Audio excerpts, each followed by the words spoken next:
Hey everyone, and welcome to the BI Livecast series. My name is EB Moss, and I am SVP of Content and Community here at Brand Innovators. I want to welcome you to another great summit, and I think you're going to feel really good about this one. We have a phenomenal agenda all about health and wellness marketing with an awesome lineup of marketers. Now, before we get started, we always like to thank all of the marketers, sponsors, and even you, the audience, for helping make this event possible. Throughout the event, you'll be able to use the little Q&A widget and the chat widget at the bottom of your screen. We encourage you to engage with our speakers and the other attendees and use those widgets throughout the program. Now, without further ado, I want to introduce you to two terrific people. Wendy Lund is the Chief Communications Officer at Organon, and their moderator is Andrew Rosen, client partner of Nextdoor. Now, I have to say, I'm a big fan of both. Wendy is someone that I've known for a long time, since her early days back at National League for Nursing, as a matter of fact.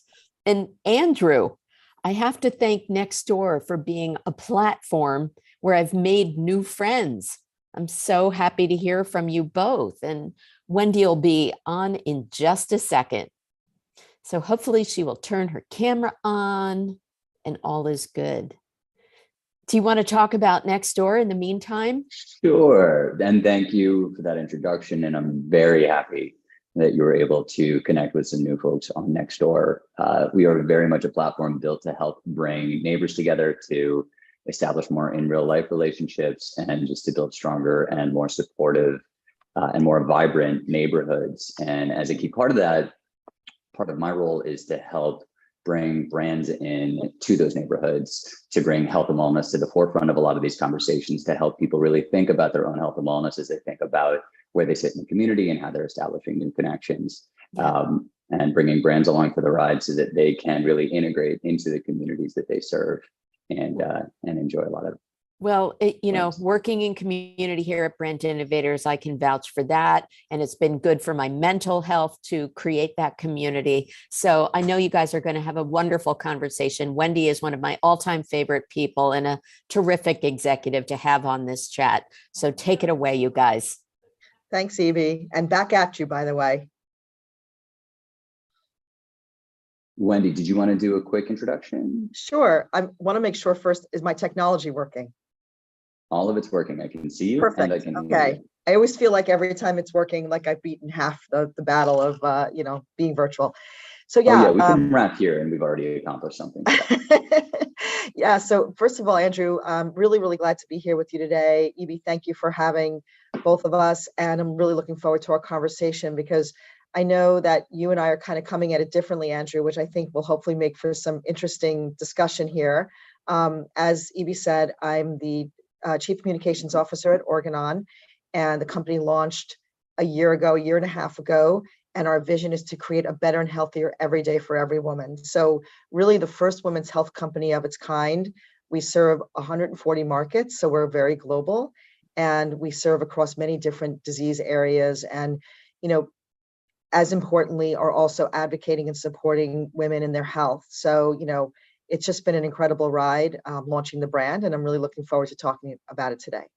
Same, and you know this, but I'm obsessed with your journey, and I'm really excited to dive into it. I think that's a great entry point too. One of the things that we have in common, amongst a few things, is that we both found ourselves working with purpose-driven brands. In my case, it took me a while to figure out exactly what I wanted to be a part of and to figure out what I can contribute to the greater mission of Nextdoor.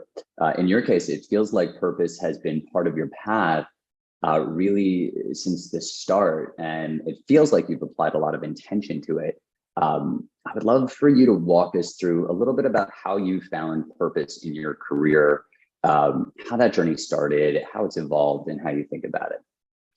Yeah, I love this question because, it allows me to be passionate and talk about my commitment over the years. So I don't know that I sat there and plotted every dot on a map and said, okay, I'm going to go here, here, here, and here. but I have intentionally been very focused on being very mission driven. I think it's who I was. I always say I'm a great combination of a mom who was a social worker and a dad who was a chief financial officer. So kind of brought the best of caring about people, but also at the same time being driven to focus on growth and, really creating really strong financial businesses. My real awakening, kind of began when I was in college. I was, when you talk about purpose, my purpose was to do good things for women, and that's where it all began. I, started out as a, focusing on women's studies. It was kind of when it was the wild, wild west of women's studies, and then went on to get a master's in women's history. So very much obsessed and focused on women's rights and women's issues in the early part of my days. And then, that spark really led me to Planned Parenthood, where I was lucky enough to become the vice president of marketing. I honestly would have done anything at Planned Parenthood. They could have asked me to sweep the floors, sit and just, file papers. But I was lucky enough to be with a team of some of the greatest reproductive rights advocates that we've ever had here in the United States. And just had, I could talk about this till I'm blue in the face, but I won't. And then, as I kind of sought out unique opportunities to apply my skills as both a marketer and an entrepreneur, I ended up on the agency side. Again, I always felt like I wanted to focus on doing right and doing good for patients, for women. I continued to focus on women. And then, I was really proud and inspired by becoming the CEO of GCI Health, where I was there for 11 years. It's one of the few award-winning specialty healthcare integrated communications agencies. We started out as a small boutique and we grew with an amazing team of people. And so the choice to go in-house at pretty far along in my career was very deliberate, because, this purpose-driven career, which I really didn't even wasn't as deliberate about that career, but I kept going back to these things that I was so committed to and so passionate about and so focused on. The fact that the company was creating a business, focusing on creating this better and healthier every day for every woman, and their commitment to being, as we call it, here for her health, just seemed like a natural place for me to go. And I know we'll talk more about this, but, I just knew I was going to make a place in the right place for millions of women. And everything we've built at Organon has been from the ground up. And that has been a very, very exciting part of this. But, I would just say that purpose doesn't have to be calculated. If you feel it in your bones and in your heart, you can, and your brain, it's just about finding those places that make you feel like you're delivering on your purpose. Yeah.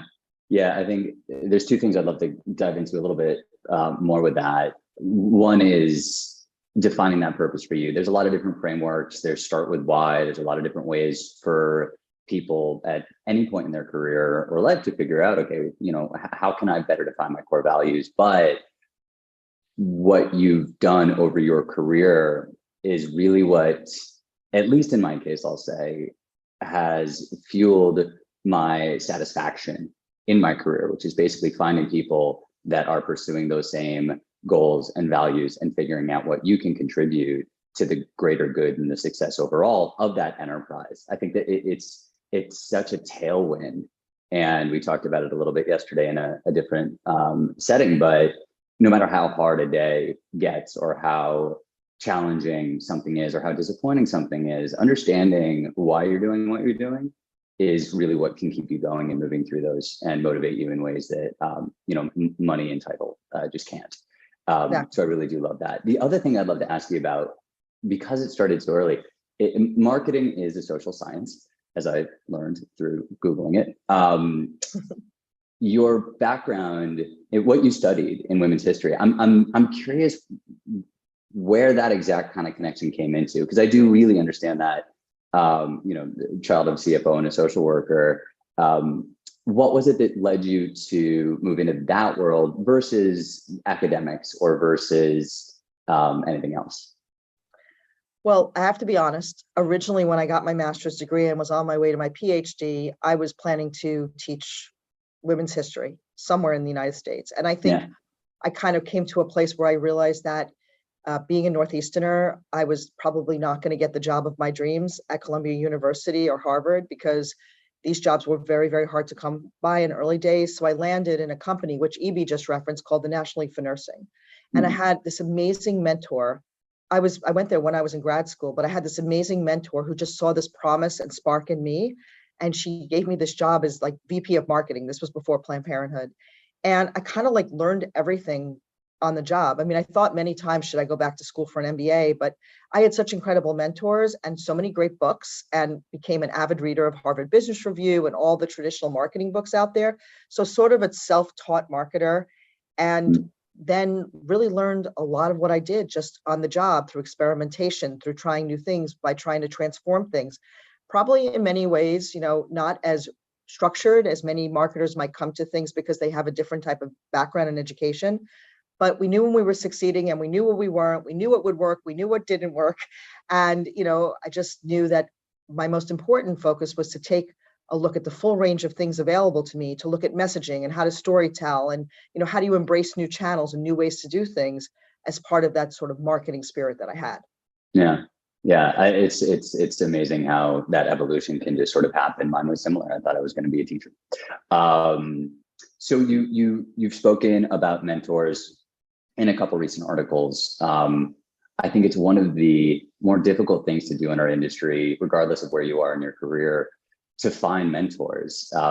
Sometimes you're lucky enough that it's a leader or a boss or a friend that just guides you. But how have you gone about throughout your career at these various points? How have you gone about establishing relationships with your various mentors? Have you had are we boyfriend and girlfriend, or girlfriend and girlfriend, or boyfriend and boyfriend type conversations where it's like, will you be my mentor?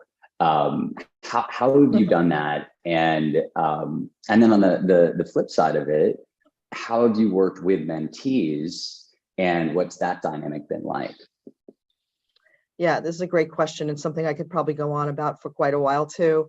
So, I've really been inspired by people who've brought more of a transformational spirit and have really pushed me to go way beyond my boundaries of thinking, doing, seeing things, and figuring out, like, there is no, right? It's all about the yes, and breaking down those barriers to get there.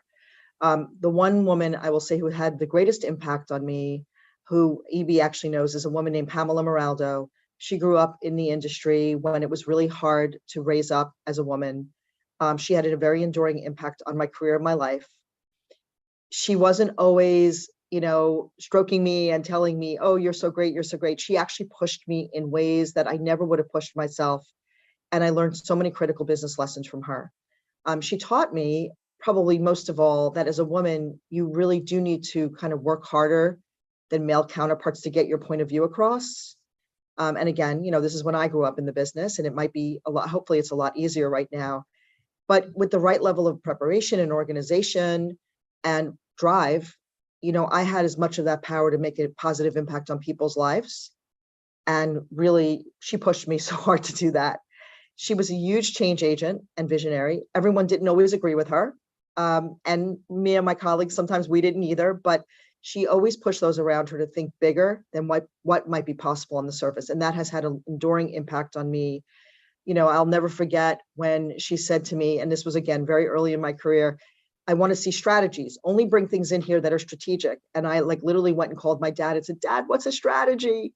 Because I was trained in storytelling from history, right? And he's like, so again, he taught me what that was, and I read all the books, and I went in there. And now people drive people crazy because I'm all about, like, what's the strategy? Let's not talk about something until we really have nailed the strategy, because then everything will fall in place.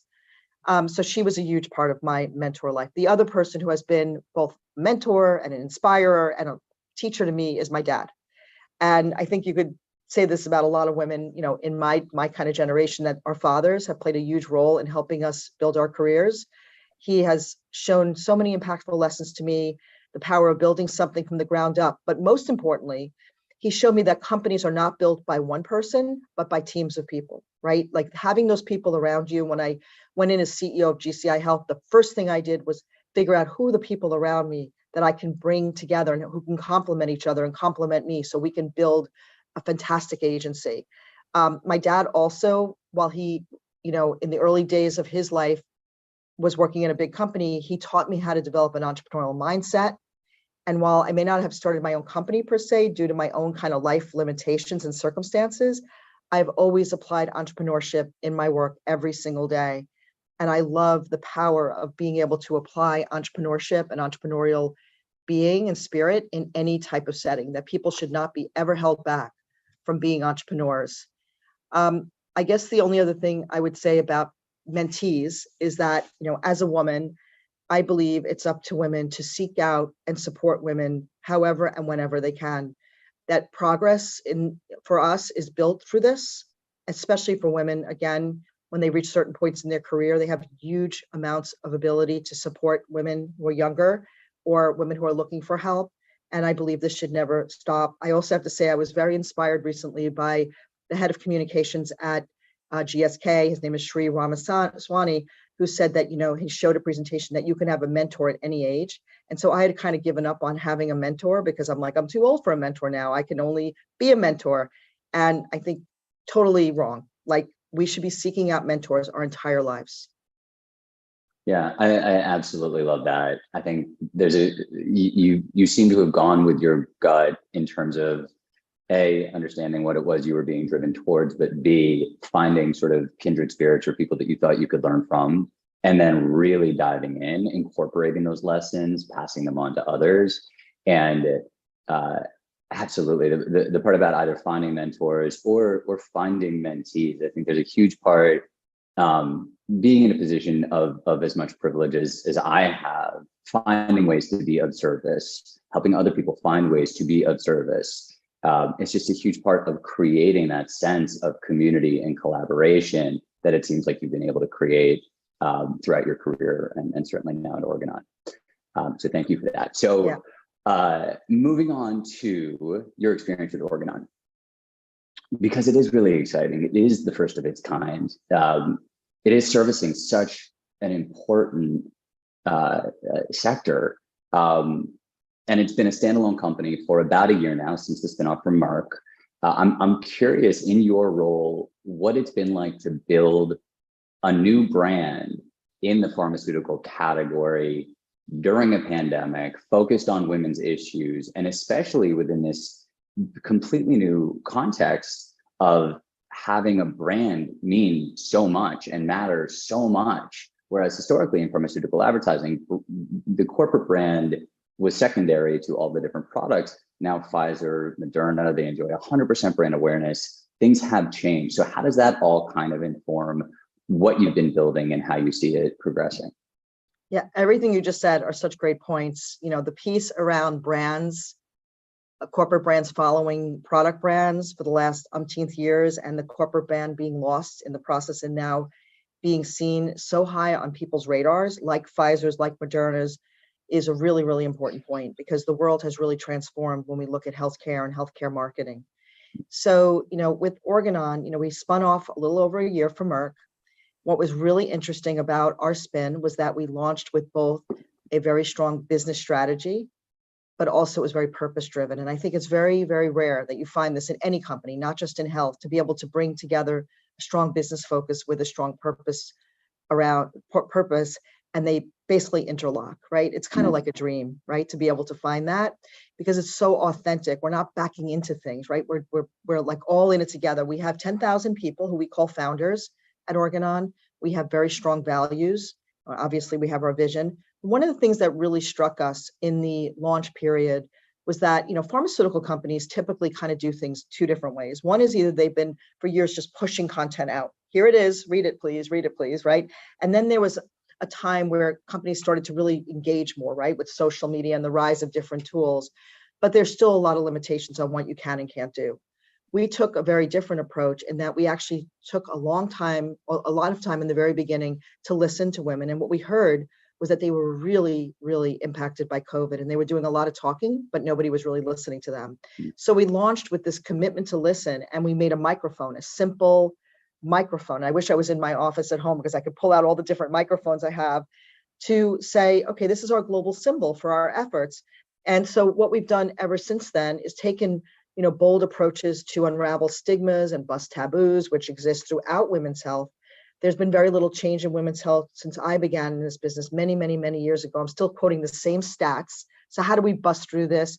One of the ways we bust through this is by talking about it, right? We need to talk about these things, and then maybe they become more normalized. So everything we're really doing stems from our purpose to be here for her health.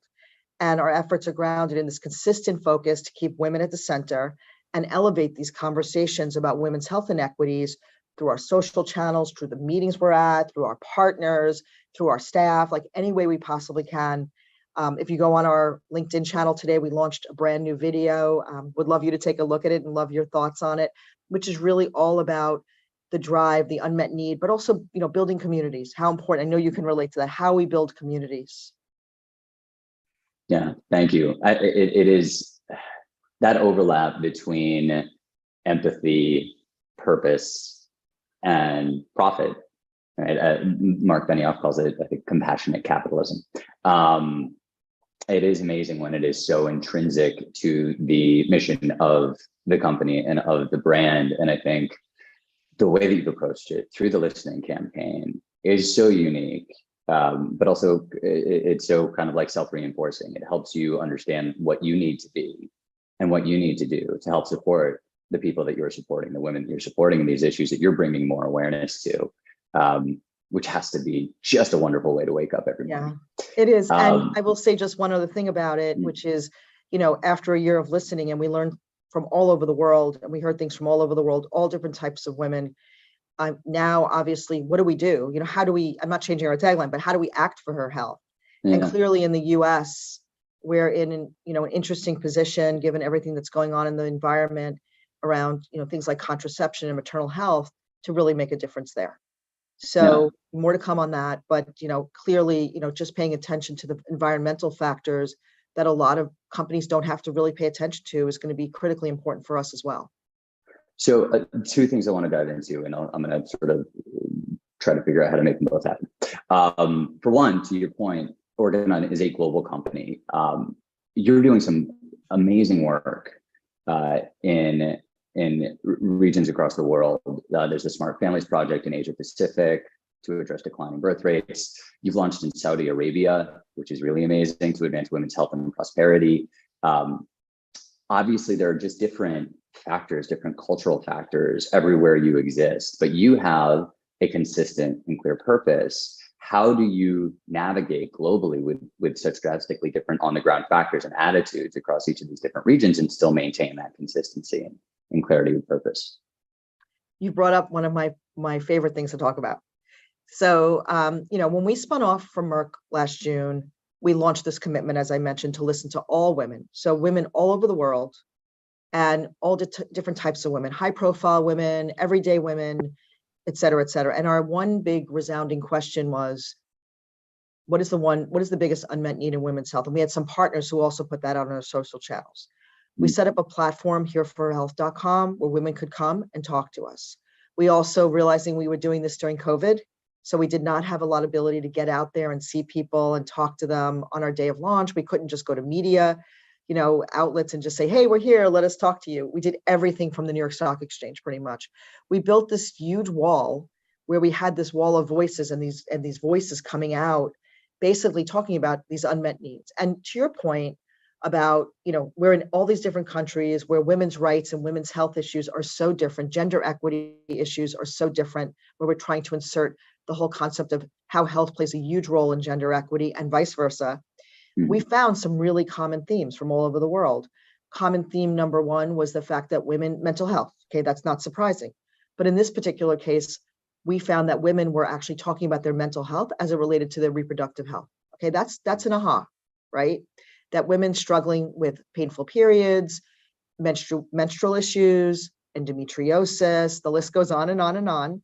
We're struggling from a mental health perspective as well. Number two, no surprise, menopause. There's a lot of discussion bubbling up right now. And the list goes on and on, where we found these commonalities all over the world. The other thing is, mental health, creating more respectful maternity care, and especially in countries where women are sort of having issues during childbirth and experience loss of autonomy. And, we have some incredible projects going on now. So, if we look at unintended pregnancy as one of our biggest issues that we're focused on, we just launched our Her Promise ESG report. We launched a platform called Her Promise, where we made a commitment to lower unintended pregnancies by 2030 by 120 million unintended pregnancies. So that's a big, focus for us. And, one example of that is creating public-private partnerships. So in Mexico, our team is launching this awesome project where during COVID, teen pregnancy went up by 30% in some areas around Mexico. It's huge. Wow. You have an unintended pregnancy rate around the world of almost 50%. We're talking, work needed to be done there. And so this partnership will impact around 35,000, adolescents between Organon and, parts of the Mexican government. So we're feeling well equipped to deal with this and to understand and to talk, again, back to listening to our local colleagues and making sure we really understand it. A lot of people call it a global approach. I kind of call it like a global approach, like starting with local and going global. Yeah. So more to come on that, but definitely starting from a common place. Yeah. So it's interesting because we think about community relentlessly at Nextdoor. Our purpose is to cultivate a kind of world where everyone has a neighborhood they can rely on. And so community is part and parcel of what we do. How do you think about community building at Organon and the role of community? Because there are all these different ways to view it, not necessarily define it, but different lenses that you can put on it. How do you think about activating through those lenses? What's the role of community play, in your work? Yeah, so ever since we talked, I've been kind of like thinking about like the role Nextdoor can play in terms of community building around health. So I think, you have a really, really interesting opportunity ahead of you as you go forward, because at the end of the day, I think with COVID especially, the role of community has never been more important, and building those communities is just so critical. And we know that, we can build strong communities when, she's healthy, when she's empowered, when she's resilient, and when she prospers, right? And that leads to much stronger communities. So we really do need to foster that community of support to learn and advance with each other. And, part of that is around the listening, but part of that is like partnering with the right people. So, in traditional ways of doing things, usually pharma would partner with third parties. I think there's so much further to go here in terms of creating new kinds of communities where private partners with private. We saw that during COVID, right? Private companies coming together and seeking vaccines and drugs, et cetera, et cetera. We shouldn't stop doing that. Private partnering with, apps and, digitally, et cetera, et cetera. So I think we really need to look at what are these new forms of community that have sprung up out of COVID that will have the greatest reach and impact on patients and women to make sure we can really focus on their health the right way. It brings to mind that overlap between the world of comms and media, in that so much of the work that we're talking about tends to live in the world of PR and comms. It's wonderful things that your brand is doing to live your vision, to live your purpose, to help the world in the way that you need to. I'm curious about structurally, what does it look like? What is the sort of infrastructure like between your team and the media team? Do they tend to lean into the work that you're doing, promote it through media channels, not just earned, but also paid, as a part of how they're defining success with the brand and moving the business forward? Or is it kind of a little bit more church and state? So it's very integrated. So because of COVID, we've had to rely heavily on media. Mm-hmm. And media in terms of media planning and buying. And, it's interesting coming from an agency that did media relations and not media planning. I think we all kind of thought of these at opposite ends of the extreme but I see the power now being in-house of communications and media, like hand in hand. One, because media has such a great handle from a insight perspective, right? They really can drill right into those insights that we might not otherwise have access to. And two, when we work really, really closely together, everything becomes integrated and amplified. We can extend the reach. So if media is not getting to one place, we can get to it another way, right? Yeah. But I think the conversation needs to start, because when you look at this traditionally, they're kind of sitting at opposite extremes of the table, not really understanding what each other does. And so I think if they came together closer and closer and closer, the insights, the ideas, the innovation, the outcomes, I think will be a lot stronger. And I've definitely seen that here. In terms of getting a really strong handle on what media is doing, what they're not doing, what we can do to supplement, what we should amplify. So, I look forward to seeing where we can do a lot more of that. Yeah, if I can drill in, I'm curious how it's currently working. Like, is it monthly stand-ups? Is it reporting and analytics being merged into one? Are you looking for parity and metrics? How does it work right now? Well, I always look at, and on the metrics side, I always look at the metrics pretty differently. I think communication still kind of needs to own how they report out KPIs and their metrics, because they're so different and kind of hard to understand, I think, to a lot of people. But I do believe that if we could find a system to bring them better together and create better understanding on both sides, it would create a much better outcome for the marketer themselves. Yeah. The way we're structured is, and it's not a structural thing, it's just the way we work, is it's really fully integrated. So our brand team could pretty much say that our comms team is part of their team. So whenever there's a relevant meeting, it's like not as structured, like it's not like come here monthly. It's like whenever there's a relevant meeting on a brand or an effort or a program or new things happening, our team is immediately invited. So everyone's kind of working in hand, whether it's creative, media, HCP, comms. It's like just sort of intuitive to the way we're working. I love that. I think that's a huge advantage too. There are so many organizations, especially legacy, massive organizations, where it's just sort of a more traditional view on swim lanes. And I think that being nimble, being collaborative, being integrated creates such an opportunity to play Moneyball, to basically like find opportunities to leverage the strengths of each side and work more collaboratively to push everything forward. So I think that's fantastic. I hope we see more of that everywhere. So touching on how you guys have managed to kind of innovate in this space as you've launched. Pharmaceutical advertising historically, it has been not necessarily the space where people think about innovation first. It's a friend of mine always says it's a space where no one wants to be first and everyone wants to be second. So how do you think about working within that space, and how do you keep pushing forward with the status quo? And I'd love to hear your thoughts about the work that you're doing, as well as the workplace and the workforce. How are you guys thinking about kind of staying ahead of the curve? So you brought back a memory to me of when social media became so, was really brought up as something much more we could do, let's say 5 whatever years ago. And I remember saying to clients for like the past 5 years when I was on the agency side, everyone wants to be first, but nobody wants to be first, right? Mm-hmm. So you echoed that. It was like nice to kind of remember back to that. Ultimately, just the way I operate, and I think it's because of the different roles I've had and the different people I've worked with, and some of my upbringing, disrupting the status quo has always been kind of this priority throughout my life.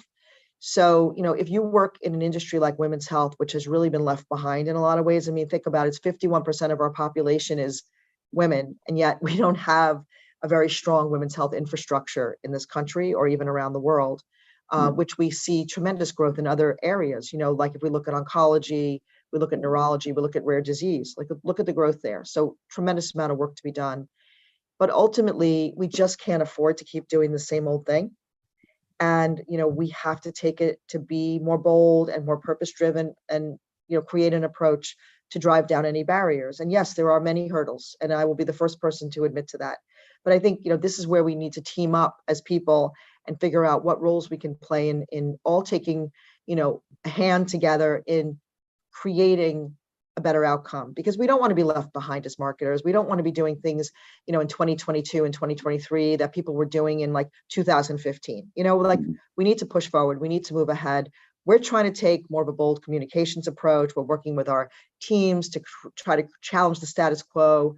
Remember that we need to put ourselves in women's shoes, so to speak. And this is the way women are communicating today. And this is how they talk. And we need to kind of do away with some of the older ways of doing things and really embrace what's happening in the world. So, what?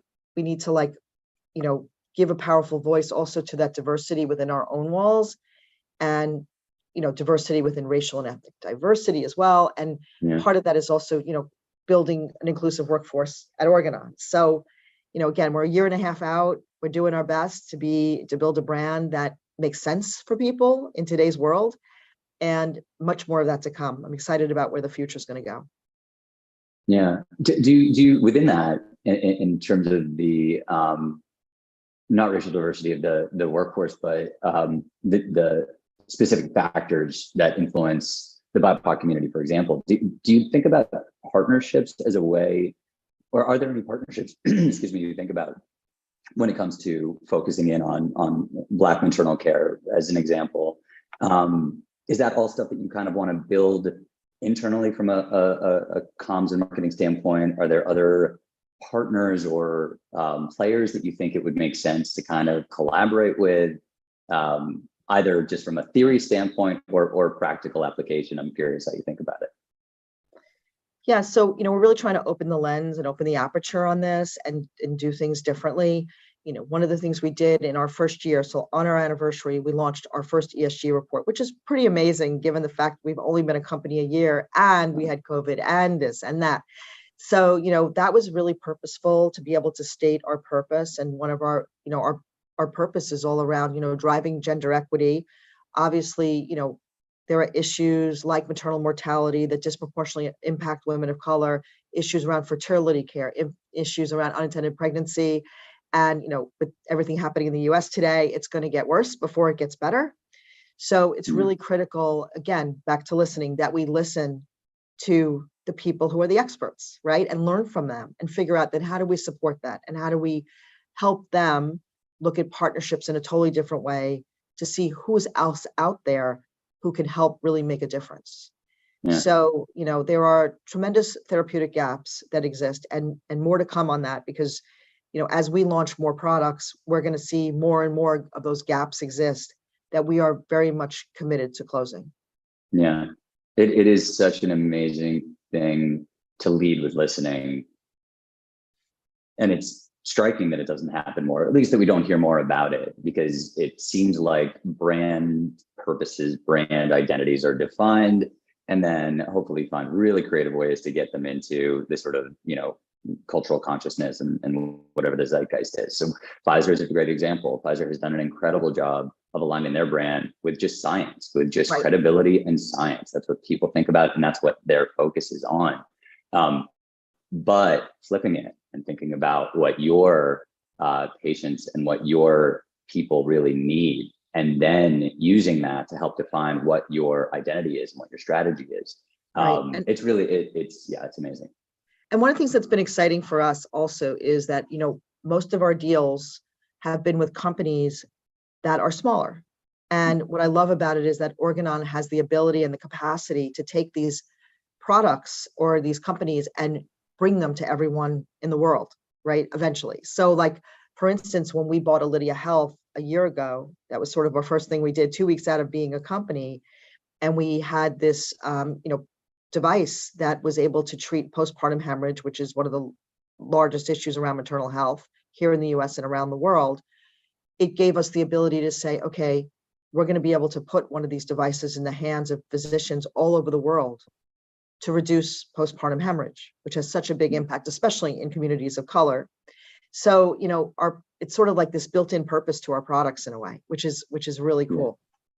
Yeah, it's outstanding. I mean, it's exactly, I would imagine it's what everyone kind of wants to be a part of. I was just going to say, it's like the dream job for marketers in a way, because, I think at the end of the day, even when you look at marketing a new product, you always love that part, that pre-part where you can do all this disease awareness and you're building, enthusiasm and anticipation for the product with scientific exchange, but also with, market development. And it's kind of amazing when you get these products that you can continue to really develop the market through more purpose-driven activities. Yeah. I mean, for those of us who have been in health and wellness marketing for a while, I think a lot of people enter and stay because of the just tangible impact that that your work, whatever your work is, has on that, on those outcomes, which is really amazing. I want to see if anyone does have any questions that they want to throw into the chat box. Otherwise, I'm going to continue talking ad nauseum, possibly forever. Nothing yet. No, you're not going to keep talking ad nauseum. Okay, great. But it was time. Fantastic. No, that was just such a wonderful, wonderful conversation. I thought, maybe Organon came from organic because it was organically flowing. Wendy, I'm going to quote you for a second. You talked about building strong business with strong purpose. And you also said that Organon started by listening to women, and you made a microphone as their symbol. Oh, do you have one on, Evie? Oh my God, I love it. Because it's important to talk about things and be here for women's health and women's health inequities and amplify that. So that was just, this touch of what you guys talked about. It'll be available on our website and on YouTube. And Andrew, you are like the moderator with the mostest. So great job, you guys. Thank you so much for joining us today. Thanks so much to both of you, Andrew and Evie, for having me. And yeah, I loved it and glad we could be here. Excellent. Okay. That was Wendy Lund of Organon and Andrew Rosen of Nextdoor. Just a terrific conversation. I hope that you'll play it back many times. Speaking of playing it back, we have a terrific pre-recorded session for you, and it is from the best of our health and wellness archives. You won't be able to ask questions live, but we will welcome your thoughts on social media as you hear again from Melissa Urban. You might know her as the co-founder and CEO of Whole30. It is a huge organization that has really impacted health for many, many people. Melissa was actually a New York Times six-time bestseller. And she'll be interviewed by WARC's U.S. commissioning editor, Kathy Taylor.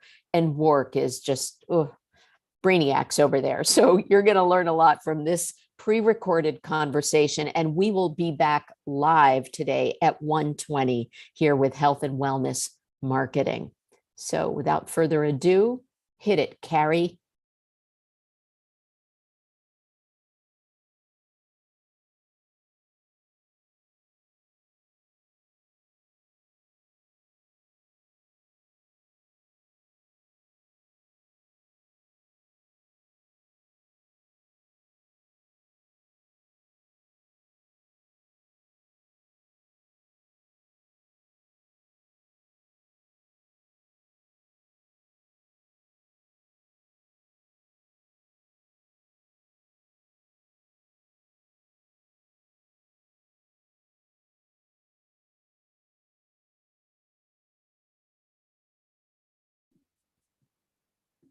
All the big platforms. Okay, so that salesy part is done.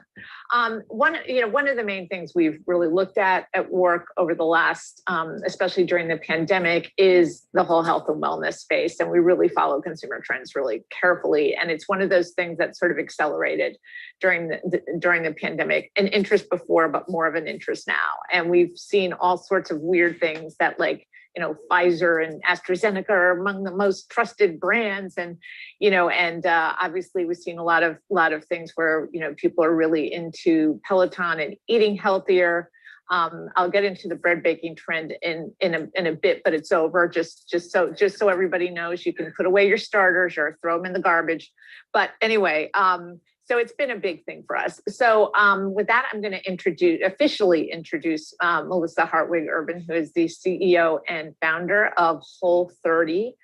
And it's an amazing brand. I actually didn't know quite as much about it till I started doing this event, like just how many aspects it is. But I will let Melissa kind of tell the story of Whole30, and then we'll get into more insights about health and wellness now. So go ahead, Melissa. Hi, thank you so much, Kathy. So I describe Whole30 as a reset for your health, habits, and relationship with food. It's not a weight loss diet. It's not a detox or a cleanse. It's a self-experiment based on the framework of an elimination diet to help people identify food sensitivities and create a nutrition plan that really works for them in their unique context. The Whole30 was co-founded in 2009 as a two-person self-experiment. It was something that my co-founder and I, just after a difficult, morning at the gym, decided what would happen if we kind of cleaned up our diets and ate only anti-inflammatory foods that were, good for our health and good for our metabolism, like just got rid of that last 20%. I was already eating pretty healthy, already very active, focused on performance. But over the course of the next 30 days with these rules that I just wrote down on my, little training blog, I had such incredible benefits: energy, sleep, mood, attention span, and focus. My digestion smoothed out. People said I was glowing. And it really helped me identify some of the unhealthy habits and emotional associations I had with food and drink. So I had this amazingly transformative experience. I decided to share about it on my little CrossFit training blog. A few hundred people said, oh, I would try something like that. So I wrote up a very rudimentary set of rules. And that's really how the Whole30 was born. And now, 12 years later, here we are. Millions of people have changed their lives by following the 30-day elimination and reintroduction protocol. We have an enormous, thriving community, more than 4 million combined fans and followers across social media platforms. And I do have a really good insight into kind of trends, dietary trends, mental health trends, fitness trends through that community. Yeah. So theoretically, you could do your Whole30 and do your 30 days, and maybe not go back to your old habits. Hopefully not. But you'll also kind of be like, well, I did that program. So I just was curious as to how you've been able to maintain a community and how that's extended, given that the original premise was this 30-day opportunity to kind of reset your relationship with food. Yeah, that's a great question. And that's another way that we are completely different from traditional kind of diet mindset and diet culture, in that we are a 30-day self-experiment. So people do the self-experiment, they eliminate foods that are commonly problematic and see how it impacts them. They reintroduce those foods very carefully and systematically and compare their experience. And then based on what they've learned, they then cycle into a program that we call food freedom, where essentially you're not following anyone else's diet rules. You know what does and doesn't work for you based on your Whole30 experience. And there's a whole book called Food Freedom Forever, where now you take what you've learned and you make conscientious, deliberate decisions about what to include in your diet in a way that feels really sustainable, but also lets you enjoy the culturally significant, emotionally significant, family significant foods and drinks that you love in a way that lets you continue to feel as good as you want to feel. And when inevitably, a holiday, a stressful life event, a move, a vacation kind of throws you off of those healthy habits, if you want to, you can always come back and do another Whole30 reset to kind of find your footing and then take that cycle of information off with you into your food freedom. So people generally stick around the community long after their Whole30 is over, because it keeps them grounded in their healthy habits and keeps them connected to that growth mindset that I am a healthy person with healthy habits. People love helping new Whole30ers through the program. So offering resources and support and encouragement and stories from their own experience. And especially during the pandemic, it helped people feel like they were part of something that was bigger than themselves. And that is something we all, I think, craved, from March of 2020 right on through until today. And the Whole30 community was able to provide that for a lot of people.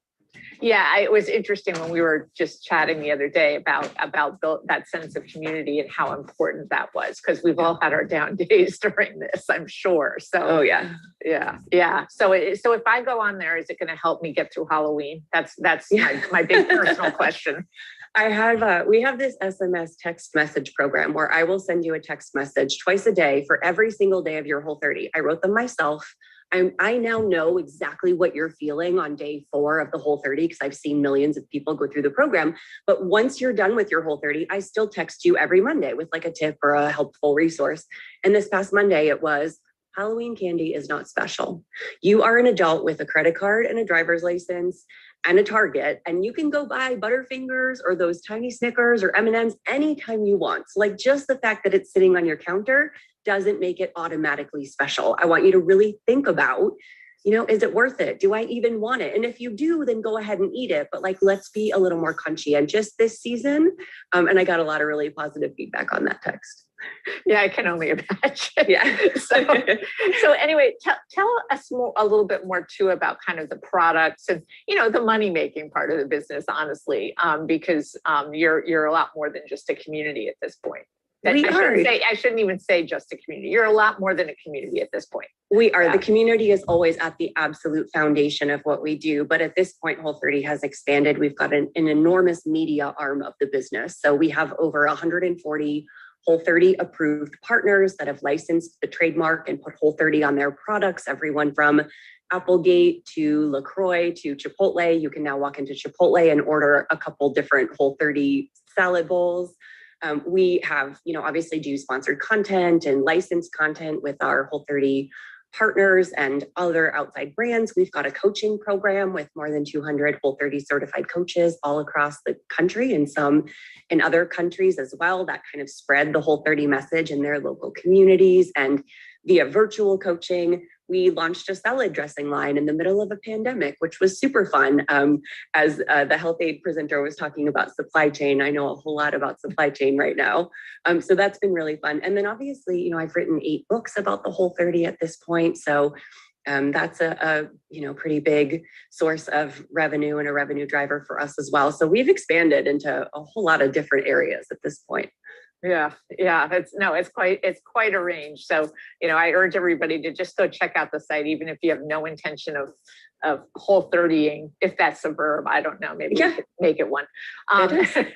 So tell us a little bit more about what kind of trends you've seen through your community throughout, the pandemic. I did joke about the bread baking, but there's kind of, at work, we've kind of covered 2 aspects of this. One is the I'm going to go bake cookies all night long and eat all of them trend. And I'm going to drink more alcohol, maybe intentionally or not.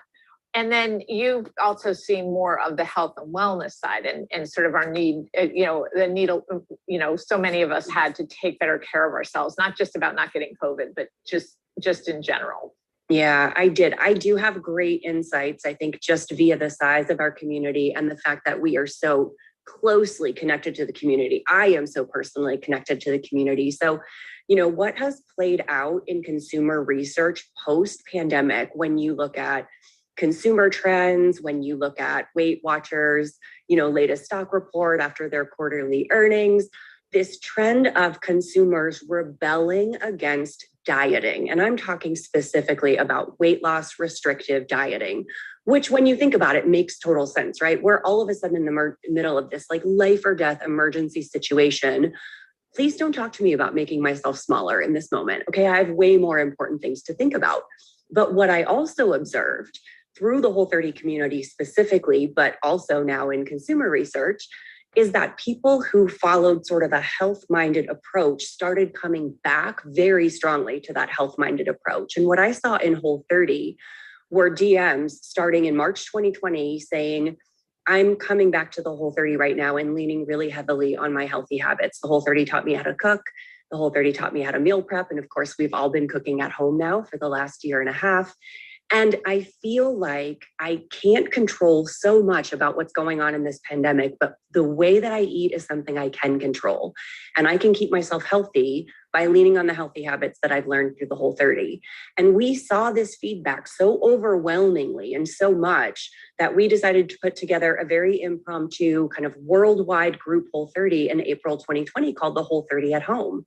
And it was really just that resurgence of people who wanted to feel that connection to the community again, but that healthy connection, that connection that reminded them that they aren't alone, they are a healthy person with healthy habits, that even if their routine looks different, they can still kind of have some impact on their health by taking kind of more of an interest or returning interest to their food and, dietary lifestyle. But also people who were like, I want to do another Whole30 because the rest of my life feels so out of control. Kids, work, home, boundaries, all completely blurred. But I know the Whole30 makes me feel my best. And I know it helps me sleep better and it gives me better energy and a better mood and more self-confidence. And boy, could I use some of that. And that April program we ran was one of the most successful, I think, because people came back to the Whole30 community as that means of grounding during a time of such incredible uncertainty. Yeah, it's like I think we all felt that, like, I need to find some focus to my life, and I have to make something good of this time. Thank God we didn't know that a year and a half later we'd still be like at our home office, whatever, but we're okay. So I mean, mental health, that's been a huge thing during this. It has, if there's any positives to all of this, it's like that some of the stigma has gone away. And like I was looking back through some papers on work today, and 75% of the prescriptions for like antidepressants and anti-anxiety pills, the 75% of the prescriptions were new during the early pandemic. That's one way to deal with mental health. There are many ways to do that. But what did you see in terms of like people connecting their sort of like bodily health, if you will, through eating, to their mental health, and trying to just feel better about themselves and life and their outlook during all this? Yeah, there was definitely a period of time, kind of the first few months of the pandemic, where most of the country was sort of like either sheltering in place or in some form of a lockdown, where there was this sense, I felt like, on social media of like, we're all in this together. And there was a period of time where I think people were far more supportive. People were willing to be a little bit more vulnerable on social media and sharing some of their struggles. People were willing to kind of jump in and offer resources or support. I think there was this interesting dichotomy. So I looked at some of your stats, and obviously in the early pandemic, alcohol sales went up tremendously. But I also noticed this conversation around like sobriety and being sober curious really escalated in 2020. And of course, that's kind of a trend that I've seen at least climbing over the last 3 years or so. But I think people were starting to realize that some of the habits that they had pre-pandemic really were not serving their mental health. And it was a real opportunity, I think, to kind of sit back and reflect, like, is this serving me? Do I need to enact some new boundaries? Do I need to set some new habits? So I think that was one kind of opportunity. You also had this weird dichotomy where like some people were off like writing their novel, learning a new language, like getting their new business off the ground, whatever. And then there was this tremendous amount of pressure with like, well, what are you doing with your pandemic? And I think women, and especially moms, what we were doing is we were drowning in trying to work, trying to homeschool our children, bearing the bulk of like the household, work and the emotional labor that goes into running a household. We were struggling. So there was this real dichotomy, I think. And I think a lot of people, at least in the Whole30 community, we have a lot of parents in our community, we're really just talking about like, how do I survive, right? I'm not trying to be the best at anything. I'm not trying to do the best Whole30 I can. I can't even do a Whole30 right now, but like, how do I let good enough be good enough and figure out what to prioritize so that we can just like make it through this time period? And I found those conversations to be really, really helpful, certainly in my community, with feeling like people were being supported. Yeah. And how did you kind of adjust what you do to not only that feeling, but, the pandemic? I know you had a plan, you had an original plan for, say, I think it was the salad dressings, but that had to change because how our lack of mobility kind of changed. It did. The pandemic kind of changed everything. For one, I will say one benefit we had is that we've always been a completely remote team. We don't have a headquarters. We don't have like a home office. Everyone is completely remote. And so we rolled into the pandemic like, okay, we got this. We know how to do this. When we ran the group Whole30, the Whole30 at Home in April, we also in parallel ran a food freedom support group. So it was like, you don't want to do a Whole30. That is way too much for you in this moment. And we've never done this before, but we offered almost like 2 tracks on our website where you came to the website and you said, I'm in for the Whole30, or I just want support letting good enough be good enough in my food freedom. And we had an entire parallel course to support that. So that was something new. And then, with our salad dressing line, it launched in August 2020. We'd obviously been planning this for like a year and a half. And the reason we launched salad dressings is because it's a big pain point within the Whole30 community to find a salad dressing that is, added sugar-free, no soy, no dairy, no gluten. We have a lot of Whole30 approved partners who do it, but we thought we had some flavor initiatives that we could add. And a big part of the marketing is take a bottle to work. Take a bottle with you when you're like having, lunch with the girls, like bring a bottle and leave it at your mother-in-law's house so that when you go there for dinner, like you've got a delicious option that fits your dietary preferences. And nobody was doing that. So of course we had to rethink the messaging and rethink the spin. And it was very easy because we were all cooking at home and we were all just like making food, and we were so tired of making food, and like, could we make food easier? And then it was like, yeah, just throw some healthy ingredients in a pan, right? Cook some chicken, cook some broccoli, cook some sweet potato, dump it on a plate, and then add a delicious dressing or sauce. And you've got like instant flavor, meal put together so easily. And of course, that's like a really big benefit of any dressing or sauce. But yeah, we had to pivot a little bit in thinking about messaging because people weren't doing what they normally do. Yeah. So have you started to change that now? I mean, now that we're kind of out, we're 1 foot out the door. I don't know what like, are we? I know. I don't know either. We have, I think, a little bit. We have some product innovation that we really want to launch, and we are waiting to launch that until I think we have a better idea of whether people will be sort of out and about more, as we roll into like cold and flu season. And I think everything's been like a little bit unknown. So we're starting to, and especially as we head into the holidays, I think people are like, we're gathering this year, right? Like we're doing Thanksgiving. I know we're doing Halloween. Like, are we doing Christmas? So one of the things that, my team is always very good at is staying very nimble and flexible. And we're able to kind of pivot if we need to last minute based on what's happening in the world, which has served us really well. So we'll keep an eye on it. Yeah, well, I mean, one thing we've just heard across the board over this time is just everybody has to be nimble, and some companies, are just nimble as part of their DNA. The other ones had to learn it. So yeah, you were in a good place from that, that to that extent. Yeah, we have been. And as you mentioned earlier, like community is always at the heart of what we do, and part of the reason Nimble is being built is built into our DNA is because we are constantly looking to the community for like where to go and what to do next. Like, how can we better serve you? So yeah, that's part of our ethos for sure. So how do you go about marketing? I mean, it's interesting, like when you have a community that kind of gives you this really nice like foundation, but what other things do you use to kind of let people know that you have these salad dressing brands? Because they're all direct to consumer, right? Nothing is in the store. Nothing's in store. We have one online outlet through Thrive Market, which is a really popular kind of online shop. Think like Costco meets Whole Foods, where you can get, really healthy products at a discount. And then we have DTC. We haven't even thought about getting into retail at this point, which is like totally fine, in part because of supply chain and manufacturing issues, and in part just because we wanted to kind of take a pause and just let this business, mid-pandemic kind of settle in.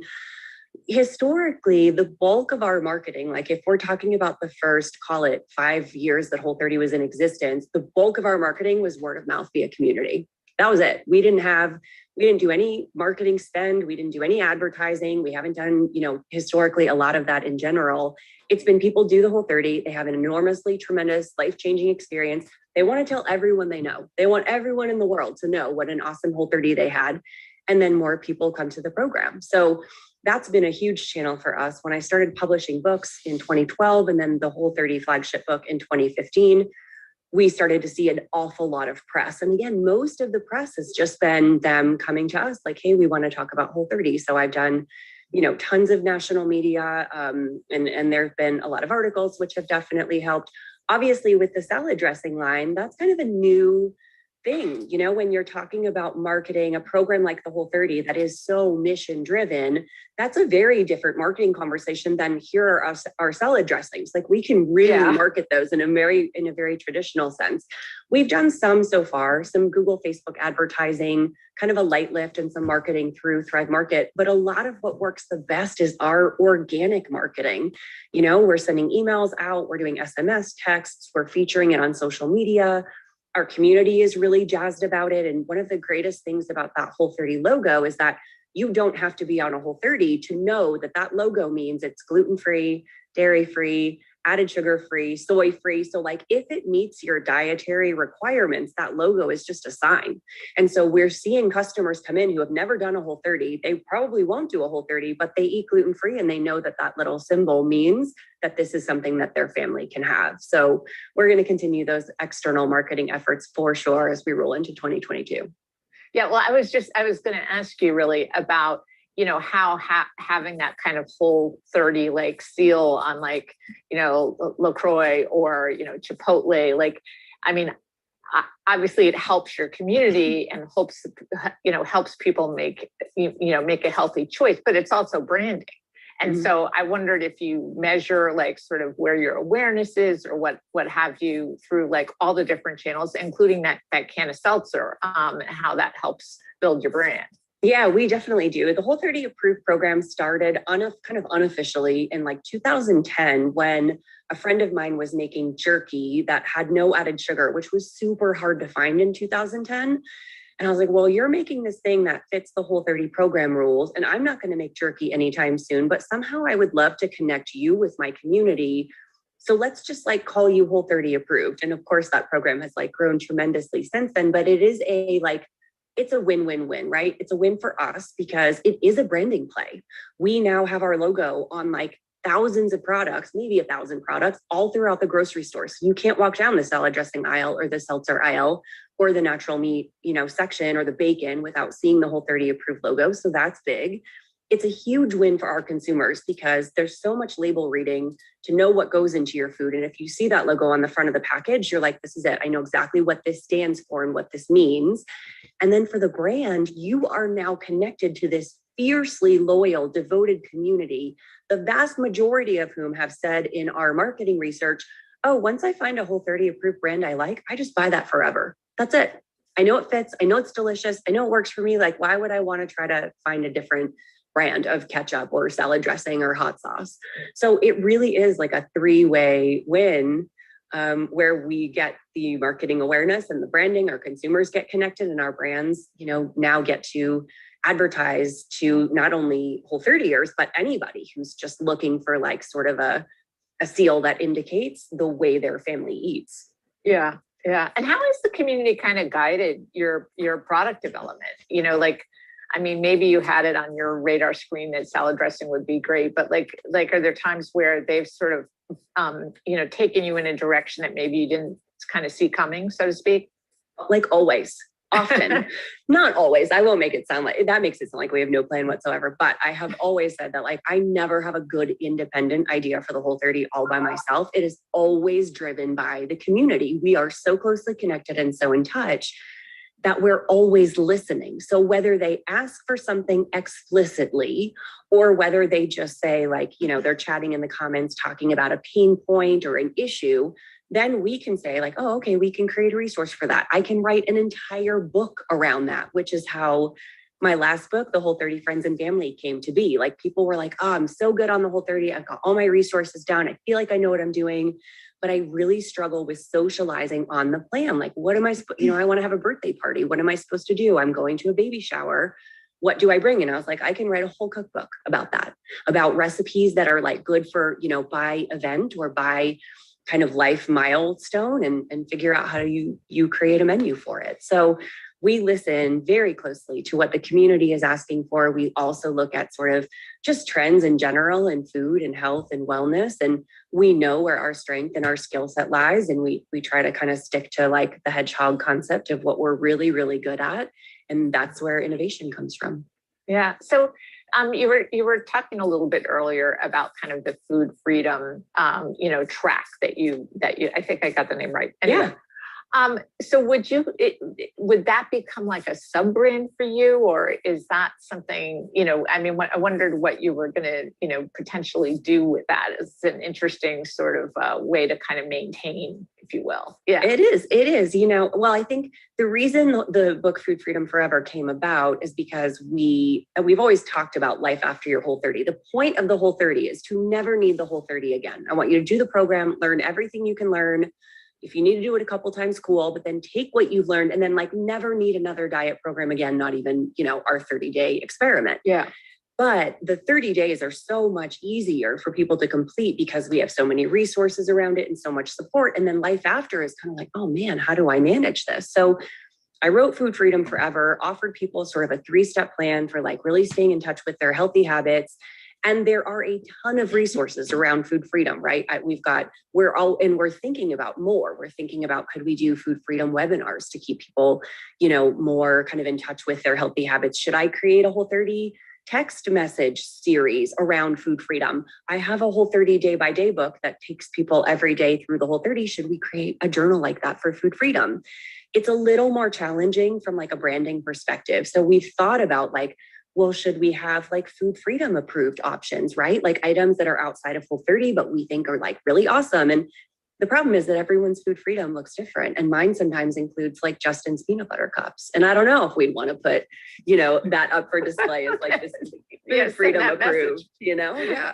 But I do. And I think it's really important to demonstrate that people's food freedom includes a large variety of foods, some of which are like, I could only loosely describe as food-like products, but I love them. They're worth it. I know how much of these I can eat and still feel as good as I want to feel. And like, that's important too. So we talk about food freedom a lot, and it's certainly an area of opportunity to talk about more as people kind of graduate from the Whole30 and they're like, okay, I still want support in my life after. Yeah.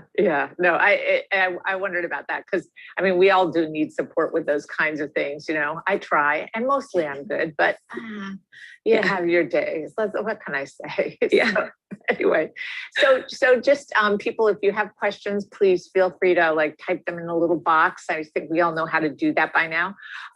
So like, where do you see kind of the Whole30 brand going like in the next year or two? I hate to predict out too far these days, but hey, got to try.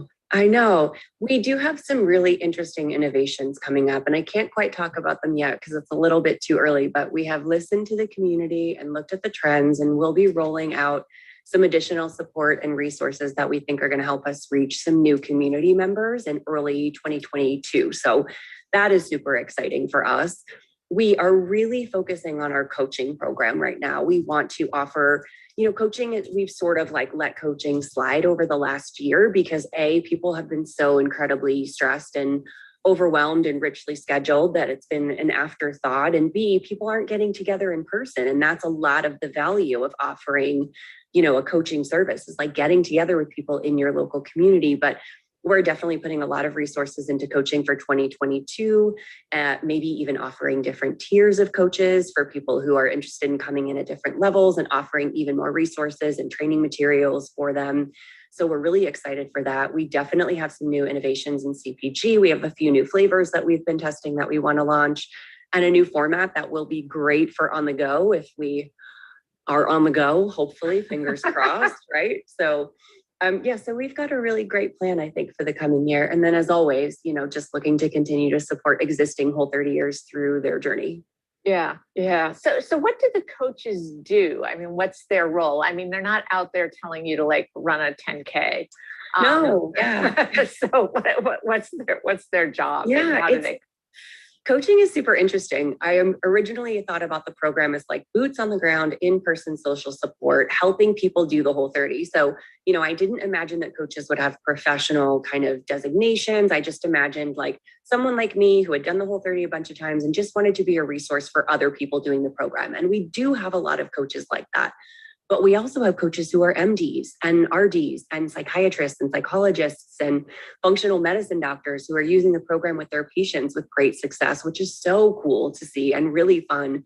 We have some coaches who run meal delivery, Whole30 approved meal delivery services, and they're kind of packaging, Whole30 and mindfulness and self-care in with like, here's some Whole30, food that I can have delivered to your doorstep once a week, which is really cool. So our coaches are kind of taking the program in directions that I never necessarily envisioned, but that was the whole point. If we want the program to grow, we had to include kind of this interim step between me just talking to the community. And now I've got these coaches that are in between, almost as an extension of Whole30 HQ, that are doing such amazing things with the program in diversity, equity, and inclusion spaces, in their professional spaces, in their local communities, virtually. So that's been a real joy to watch grow and develop. And I think coaching is only going to increase and be more popular as the country starts to open up more.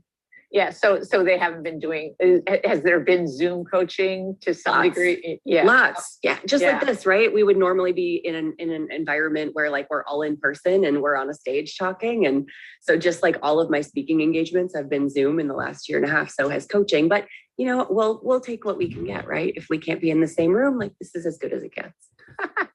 So anyway, I wondered what other brands kind of in the health and wellness space that you admire, like, are there ones you kind of, I mean, you have your own kind of product and mission and proposition, but are there ones that you really admire for how they approach health and wellness? Yes, of course there are. So I think about Siete. Siete is one of our Whole30 approved partners for some of their salsas and hot sauces, but I've known the Garza family behind Siete for many, many years, since they were like just, talking about their tortillas at like the very first Expo West. And I just love their story. I absolutely love their devotion to community. They've got this space in Austin with this big backyard where they host dinners and parties and bring community together. They listen to their community, and they're rolling out such innovative products, but that are still kind of in line with like people's health goals and people's dietary preferences. So I absolutely love what Siete is doing. I think they're a fantastic brand. I super admire Ben & Jerry's. I grew up in New Hampshire, so I'm a New England girl. Okay, I love New Hampshire. Yeah, I grew up in New Hampshire. But Ben & Jerry's, when it comes to their diversity, equity, and inclusion stance, like they go hard.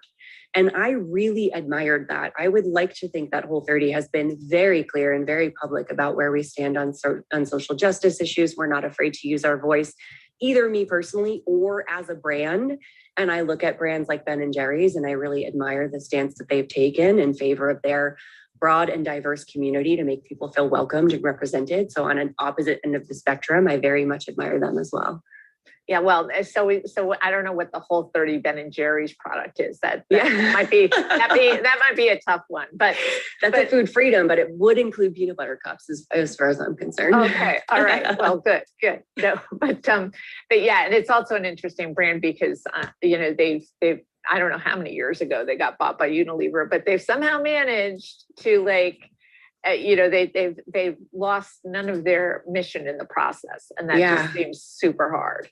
It's so interesting too, because we've seen that happen to a bunch of brands in the Whole30 ethos. So like RX Bar, Primal Kitchen, Epic are three kind of really big Vital Proteins, was bought by Nestle. We've seen that a lot. And every time it happens, I'm always a little like, ooh, are they going to lose like the really cool kind of vibe that they've built? And so far, absolutely none of them have. It's like these big brands recognize that trying to pivot is like turning a battleship. And the way that they can pivot is by like plucking these companies up and building them into their portfolio. It's been actually quite awesome for Whole30 now to work with these brands that have all of the access to resources that these huge companies have to offer, but still get to watch these companies be, stay there like really strong. Their moral compass stays really strong, which I think has been cool. Yeah, no, I was interviewing actually the CMO from Kellogg's, and I didn't realize that they owned RX Bar, but it's so cool because I think what we're finding just in general is that is like you said, that these brands just they are much more willing to kind of take somewhat of a hands-off approach than they might have been 10 years ago. They're actually buying the brand for what it stands for and not what it is. And that's kind of encouraging, I think, I think it is, as they should, right? These brands got to be the way that they are with this fiercely loyal audience and so much success because they are the way that they are. So let them do what they do. And then, I guess the bigger brands get to reap the benefit of diversifying their portfolio. Yeah. So my last question to you is what you would like to see kind of happen in the health and wellness space over the next year, like beyond your brand. Like how would you like to see, consumers progress, brands progress, all that kind of thing as we move to a new world, we hope. Yeah. I would love to see more collaborations between brands that I think have, similar values and similar kinds of offerings. Chipotle does an incredible job collaborating with different brands that you would never expect. But I think it's really fun for the audience to see those kinds of collaborations. And it's certainly, I think, good for both of the brands. I think we're going to continue to see a trend in people getting closer to their food. And I really like that idea, whether you're going plant-based, which is, of course, a huge trend right now, or you're learning more about regenerative agriculture, which is also a huge trend right now. And by the way, they have so much in common when you're talking about the value system behind them. I think we're going to see, and I want to facilitate consumers being more closely connected to their food, whether it's where their food comes from, are they eating seasonally? Could they source this locally? Or even if it's just like, can I buy food, bring it home and turn it into a meal? I think we're going to continue to see that even as the pandemic eases and people, the kind of world opens up, people are going to stay more closely connected to their food. And I think that's going to be great for all of us. Yeah, it's interesting, to see again, and this, because Kellogg's is top of mind with me right now, but just, that they've kind of embraced the plant-based, kind of ethos of their business. And we've seen a lot of other brands that are trying to just kind of expand the palette of what it is that we eat, because, when you think of all the things and all the potential things you could eat in the world, it's so narrow what we eat as humans. It doesn't seem like it, but it really is. Yeah, it is. Yeah. And I'm really loving the plant forward trend. We have a lot of brands in our portfolio that meet that criteria. And I personally do a lot of plant forward things because I don't do dairy, and, brands like Kite Hill, which I'm so jazzed on right now, are just taking that to a new dimension because it actually tastes good and the flavor profiles are good. So I'm excited about that too. Okay, I'll have to try that. I'm going to try Health Aid too. So yeah, I like Health Aid too. So I think we're all walking away from today with like a to-do list of like items to buy, things to sign up for. So it's a good next steps for everyone. But thank you guys both so much. That was such a great session. So great to have you on our stage today, Melissa. And thank you, Kathy, so much for being such a great moderator. Appreciate it.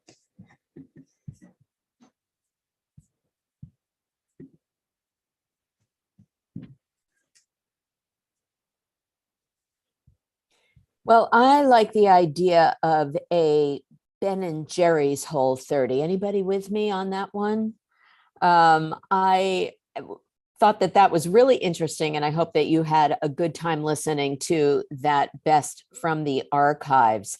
Unlike our current slide up now, we do have another set of live speakers coming up for you. I am really happy to introduce you to Lauren Campbell. She is the CMO of Firefly Recovery.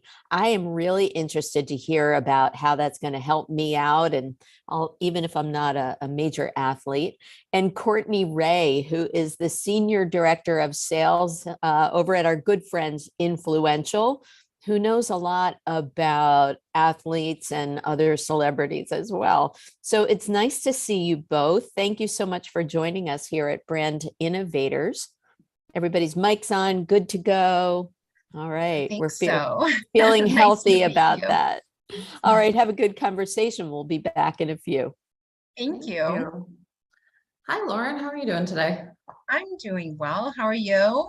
Good. This is a great topic to jump into with the fun heat wave we're having here in Los Angeles. I think this is unfortunately a perfect segue for today.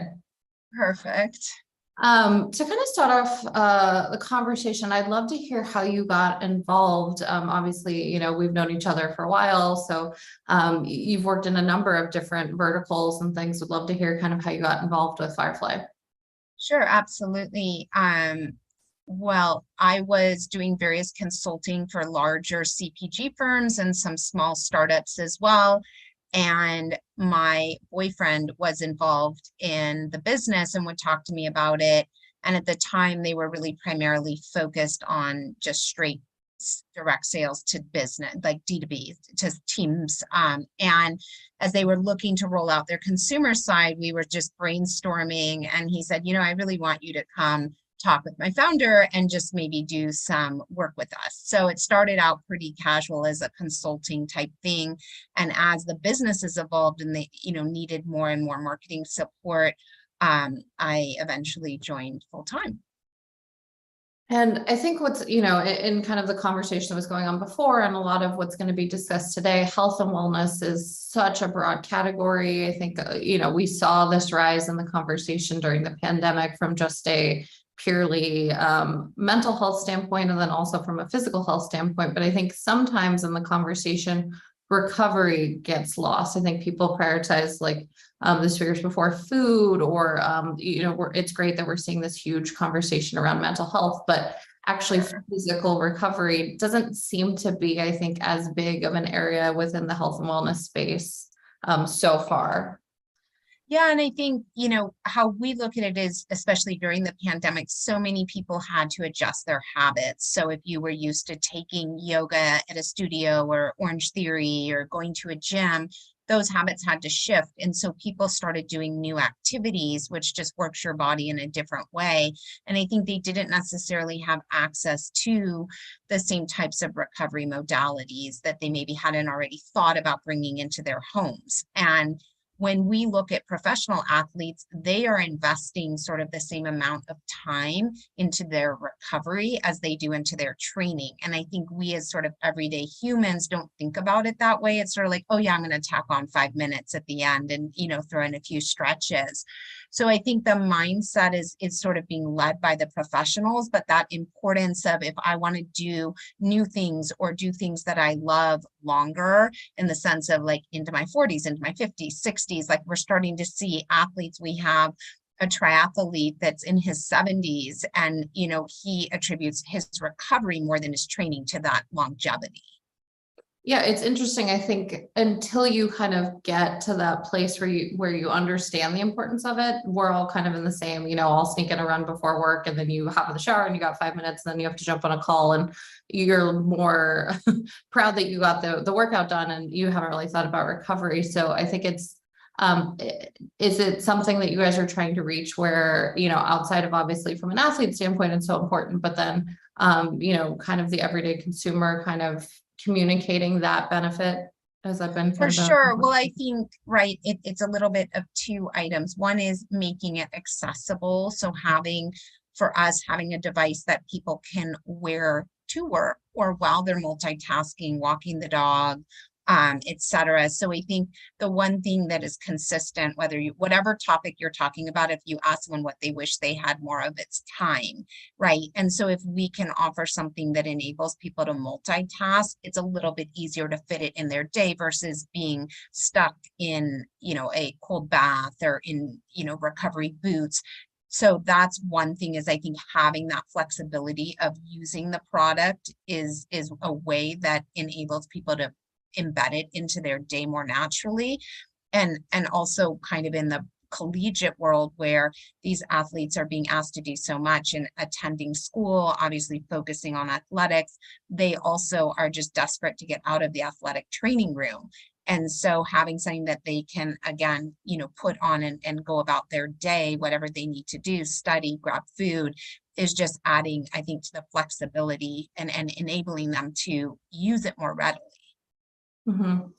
And then from you brought up the collegiate athlete standpoint. So I know that we've discussed, obviously, in our world, once the NCAA kind of, revised rules to allow athletes to take partnerships, we're seeing this kind of change in real time. So I'd love for you to kind of talk about how that impacted what you guys were doing and kind of what the process turned to once collegiate athletes can be involved in marketing. Sure. So I think the regulation actually went into effect on July 1st of last year, where the NC2A sort of removed the restrictions for athletes. And we were definitely watching it actively, but didn't expect the kind of dramatic shift in interest. So right away, the DMs just started stacking up from athletes across all different sports, schools we had never heard of, where we're just like overwhelmed. We really hadn't prepared with kind of a program and a criteria. And so it was very haphazard at the beginning for us. But since then, I think we have evolved a fair bit and have learned a lot. But it's been a really incredible mechanism, I think, for athletes to feel empowered to reach out to brands that they like and want to represent. It's just a much more organic opportunity. Mm-hmm. And then I think it's interesting because, a lot of us think those high level sports, obviously football, basketball, that tend to be those huge priorities. But I think a lot of people are unaware that there are a number of different sports. Like you're mentioning, there are a number of different schools all over the country. Do you guys kind of tailor potentially messaging based on the sport or based on kind of, obviously the area might affect that as well, depending on like if you're training at altitude or things like that. Have you seen a difference between athletes that you're utilizing? Yeah, I mean, well, as far as the type of sport that they participate in, we definitely want to have a broad array of sports represented to be able to show the breadth, so that, I think if we only focused on football and basketball, obviously those are oftentimes kind of like the money sports, right? So that there's a lot of attention there. They have bigger budgets usually and able to buy for their teams, but we see our product working well for swimmers or track and field, for soccer, volleyball. We have a skier on our NIL team, golfers. So we love to be able to show the breadth, because I think that's where a consumer might say, oh, what about me, right? Like I do pickleball, I whatever the thing is, they want to see someone kind of in their sport using the product and finding the benefit, because I think sometimes they worry that it like isn't going to transfer to them. Mm-hmm. And then you've even kind of expanded what you're doing in that sense to also high school athletes as well, right? Yes. So with NIL, it's very clear with the NC2A. Obviously with high school, it's a little bit muddy because each state still has changing sort of landscape of what's permissible. We're in California, and so it's a little bit clearer here. So we've stayed somewhat local just because that's easier as far as grabbing content. But we have been fortunate to work with some runners from Newbury Park, which is just outside of LA. And we've just been completely impressed with the professionalism of these high school kids. These specifically, two of the ones we work with have a YouTube channel. They just launched their own clothing brand.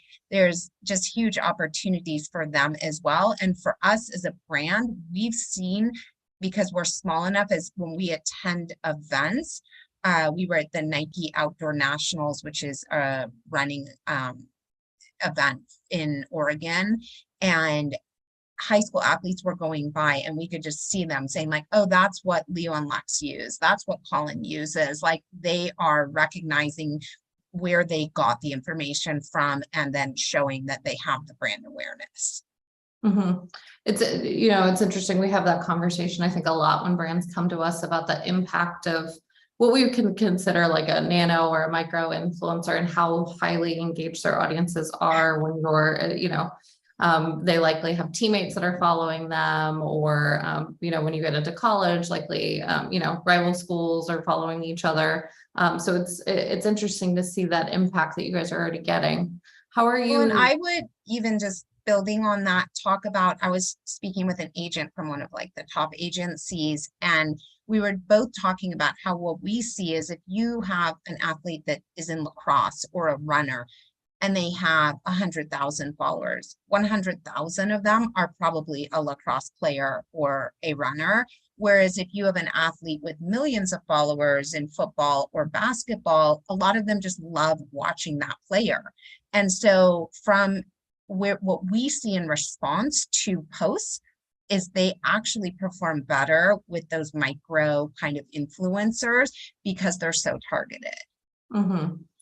And I think outside of just that recognition, I think obviously from a larger brand ethos, getting high school aged kids into this practice of recovery early on is going to benefit their career, because for sports like soccer, where injuries are really, really high and can cut careers very early on, I think it's really beneficial to kind of get them started on that path now.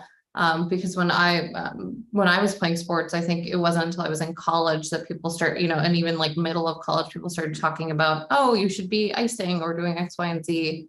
And it's crazy the impact that it has. Well, and I think definitely the injury front, right? If you think about it, like these athletes are being asked to do more and more, like more trainings, more stretching, more recovery, whatever it is. And the reality is there is the injury factor, but there's also just that every time I speak to an athlete and I say, your body requires 72 hours to fully recover on its own, just sleep, hydration, nutrition, those are the pieces, but it's 72 hours. That's clinically shown of what it takes your body. And none of you have 72 hours in between.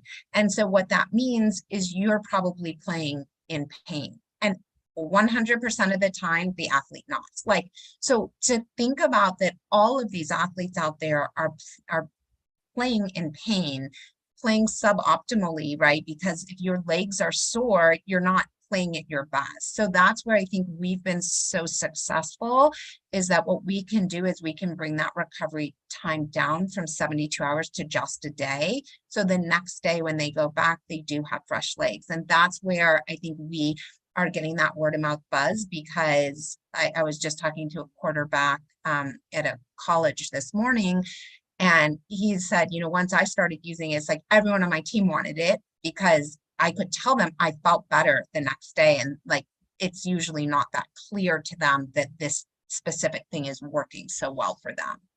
Wow, that's it's amazing. I didn't even know that there was that 72-hour window where you couldn't, and it's crazy what they're being asked to do. And then, you know, obviously that gets expanded at the professional level where, you know, more and more, for sure. Basically a business in and of itself to just play on that.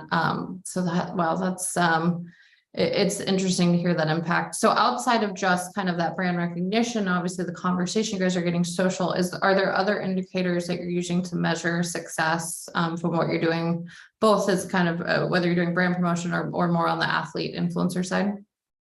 Yeah, I mean, for us, we're small enough still where we can really feel the difference. And what I mean by that is if a high level athlete does a post on their own, we're all of a sudden we're like, something happened, right? Because we can just see more visitors are going to the site, we're getting more followers, and it is converting to sales. So we're at that point where we when something really moves the needle, we can see it in those ways.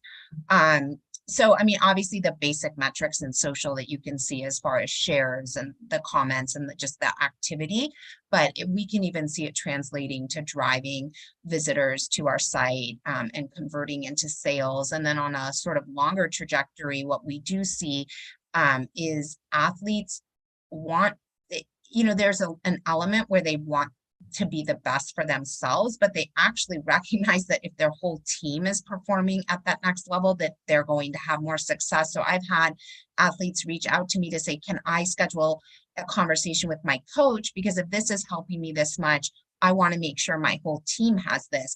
And it's actually led to us bringing on new teams as customers through the NIL athletes that we've been working with, which has been really cool to see. Mm-hmm.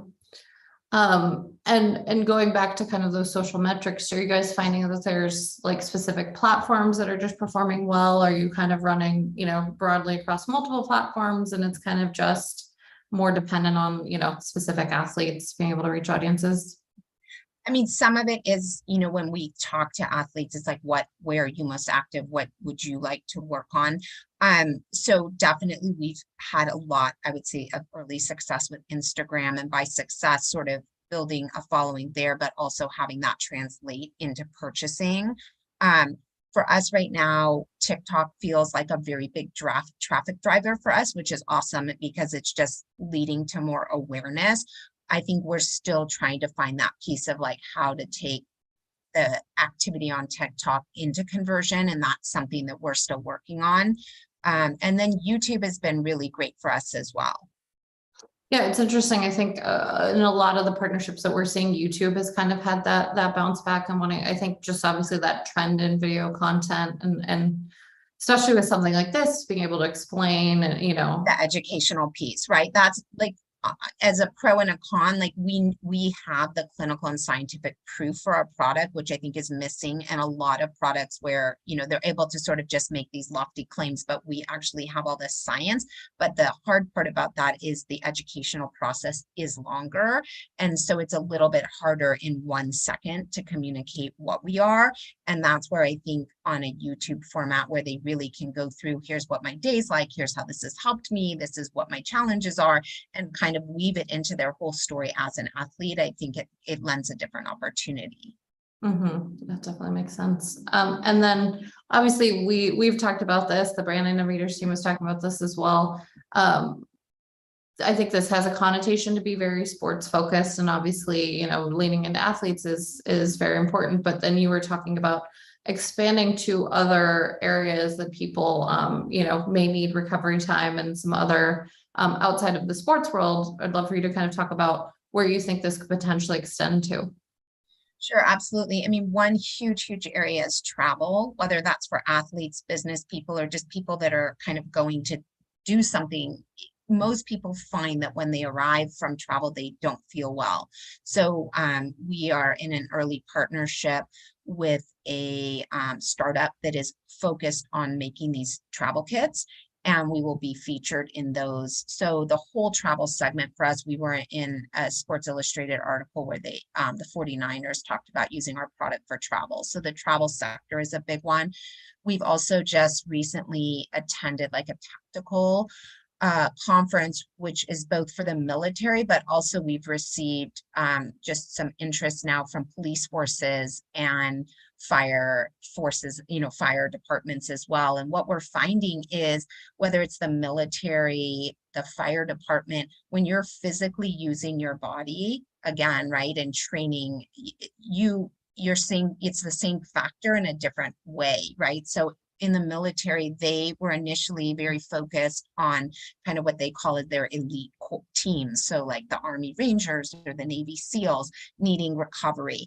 But now this idea that everyone really does, if you are in a physically demanding job, you do need recovery. We've just recently created an advisory board for the business and brought in some really amazing advisors. And one of them is connected with athletic trainers in the corporate world. So jobs where there's, in a factory, like physically demanding work, they have athletic trainers that support those employees. And so now being able to try to help them be able to recover and show up to work feeling better, reduce injuries, those types of things is a really exciting opportunity as well. Mm-hmm. Do you feel like it's a little bit more challenging to kind of shift the mindset on those areas from an athlete where, I think obviously we're getting to a place where recovery is becoming more important, but do you think the messaging is obviously a little bit different, and how do you kind of change their mindset about, oh, it's just my job, I go and I do it. Do I really need to recover at the end of the day? Yeah. I definitely, any athlete you speak to, if you talk about the importance of recovery, that's how I often start my calls, is like, I don't need to convince you of how important recovery is. That's established.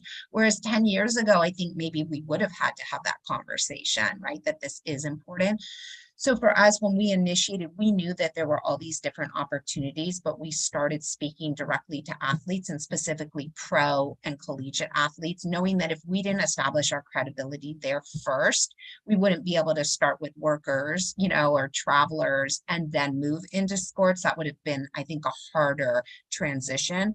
But we felt that if we could really establish the importance of recovery with, or the ease of recovering with our product with athletes, that we could then extend into these other areas. So it is still early, but I will say in the conversations that we are having with the people who are charged with taking care of their employees, it is top of mind for them. So we're not having to convince them. I think we're still just figuring out how to find those people, what conferences to attend, et cetera. But it is top of mind for them, because I think the same thing is we're seeing everyone's being pushed to be efficient, whatever that means. And so in the workplace, that efficiency can sometimes have cost to the employee in how much they're being pushed to perform. Mm-hmm. I think it's definitely a tricky mindset to change. I think I'm at the age now where I'm helping take care of grandparents and things like that. And it's interesting how, recovery and really, making the effort now, like you were mentioning, the outside of just the athlete space and wanting to potentially still be active, in your 70s or 80s, how important I think this type of trend and really pushing recovery, it could potentially help quality of life, down the road for a lot of us 30, 40 years from now.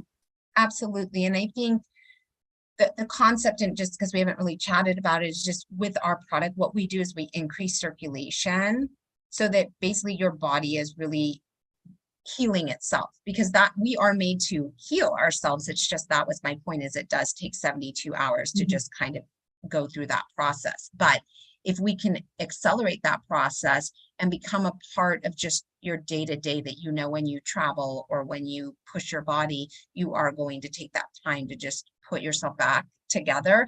I think it is true. You will find that, you know, we see kind of growth in all of these activities, whether it's, you know, pickleball or triathletes. Those upper age brackets continue to grow because more and more athletes are focusing on their wellness through, you know, just hydration, nutrition, sleep, but also then adding in these other things like yoga or recovery, and finding ways to extend their ability to do the things that they love. And I love that multitasking aspect. I was just thinking, you know, oh, this would be great. I could, you know, be drafting emails and doing it at the same time. And it's really something I think that can help. And especially even at the collegiate level, when you're trying to, you know, study, or you're just sitting in your dorm room, you could be, you know, in theory, recovering at the same time. That's a great aspect to it. For sure. And I think, you know, for us, so many of us think about these like sort of elite athletes with huge contracts in the NFL or MLB, NBA, but there's so many athletes in other sports leagues that don't necessarily have these huge contracts, and they also have jobs on top of what they're doing. So again, that need, it's like they're waking up super early to get that run or training session in, and then they come back to a desk job where they're working. And so being able to sit there, to your point, and do your emails while wearing our device, and then be able to go to their evening workout feeling fresh, is a real opportunity for them. And then kind of, you know, obviously I think expanding on the conversation before ours, like I was mentioning, I think there's so much that goes into recovery as well, outside of physical recovery. A lot of times that goes hand in hand with what you're eating nutrition wise. It could also be mental health. I know for a lot of collegiate athletes, these are huge, you know, feats that they're taking on. If you're like the starting quarterback of a, you know, an SEC team, that's a huge burden to be on. Have you guys explored, I know you were talking about travel and potentially integrating with other startups. Have you thought about potentially partnering with other, it seems like in the health and wellness space, there's a lot of wanting to partner together to kind of create holistic health options. Have you guys considered potentially partnering with other recovery products to kind of expand on that process of recovery?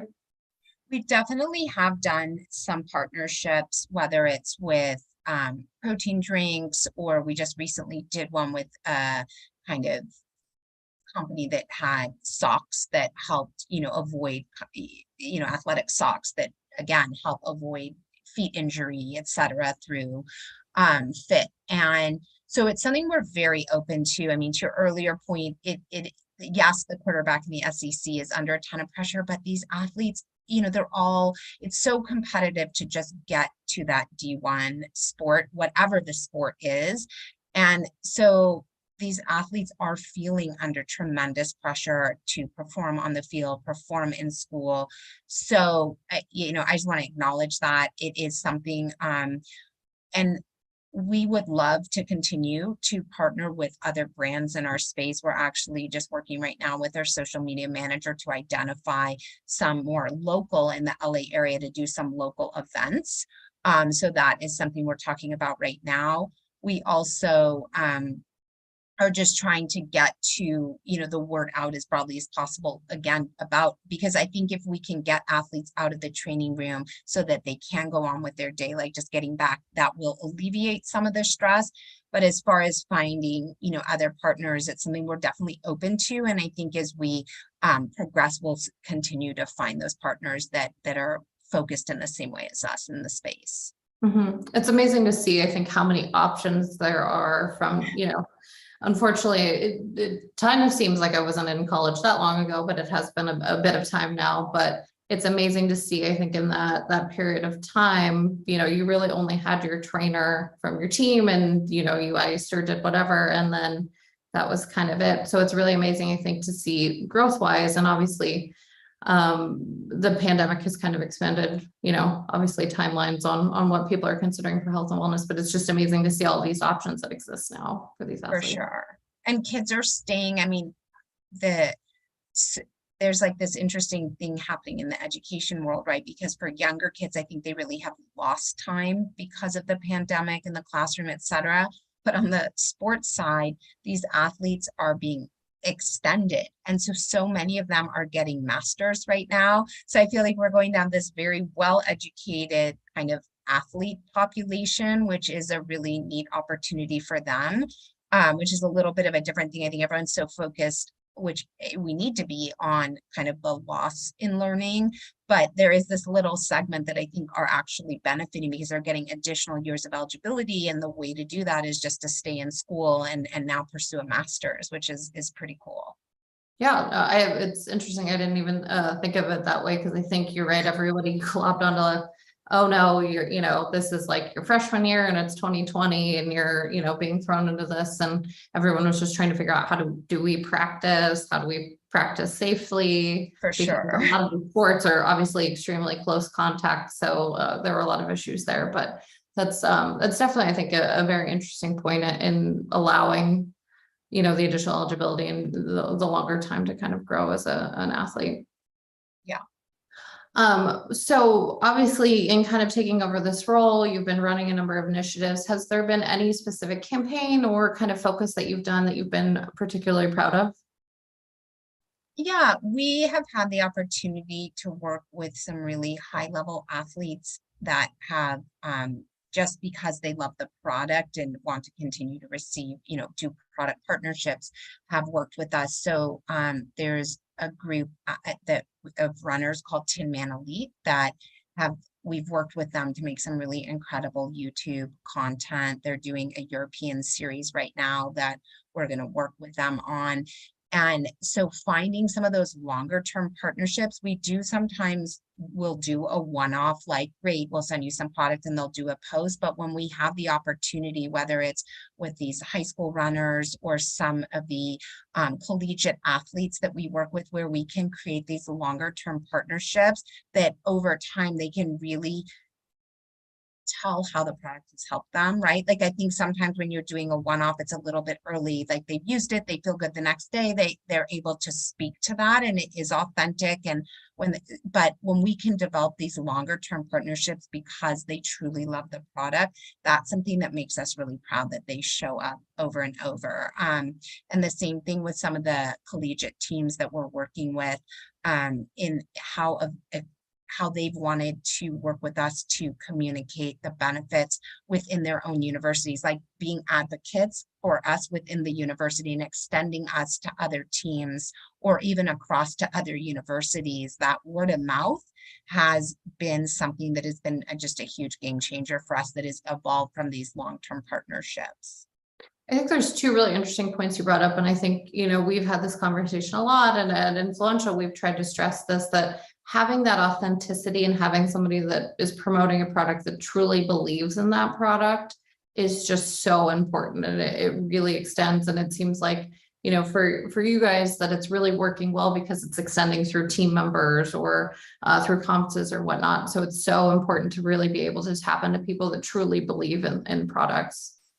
100%. And I see that just in the calls with the athletes when they say, well, what do you want us to say? And I tell them, I want you to talk about your experience, like just share how it's helping you.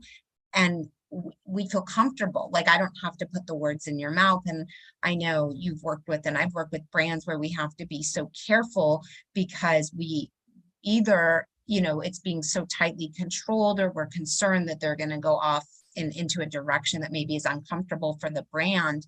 It's been really freeing to be able to work in this way, to really have them express their authentic experience and not have to sort of rein it in. And I think because of that, it's being accepted more readily. Mm-hmm.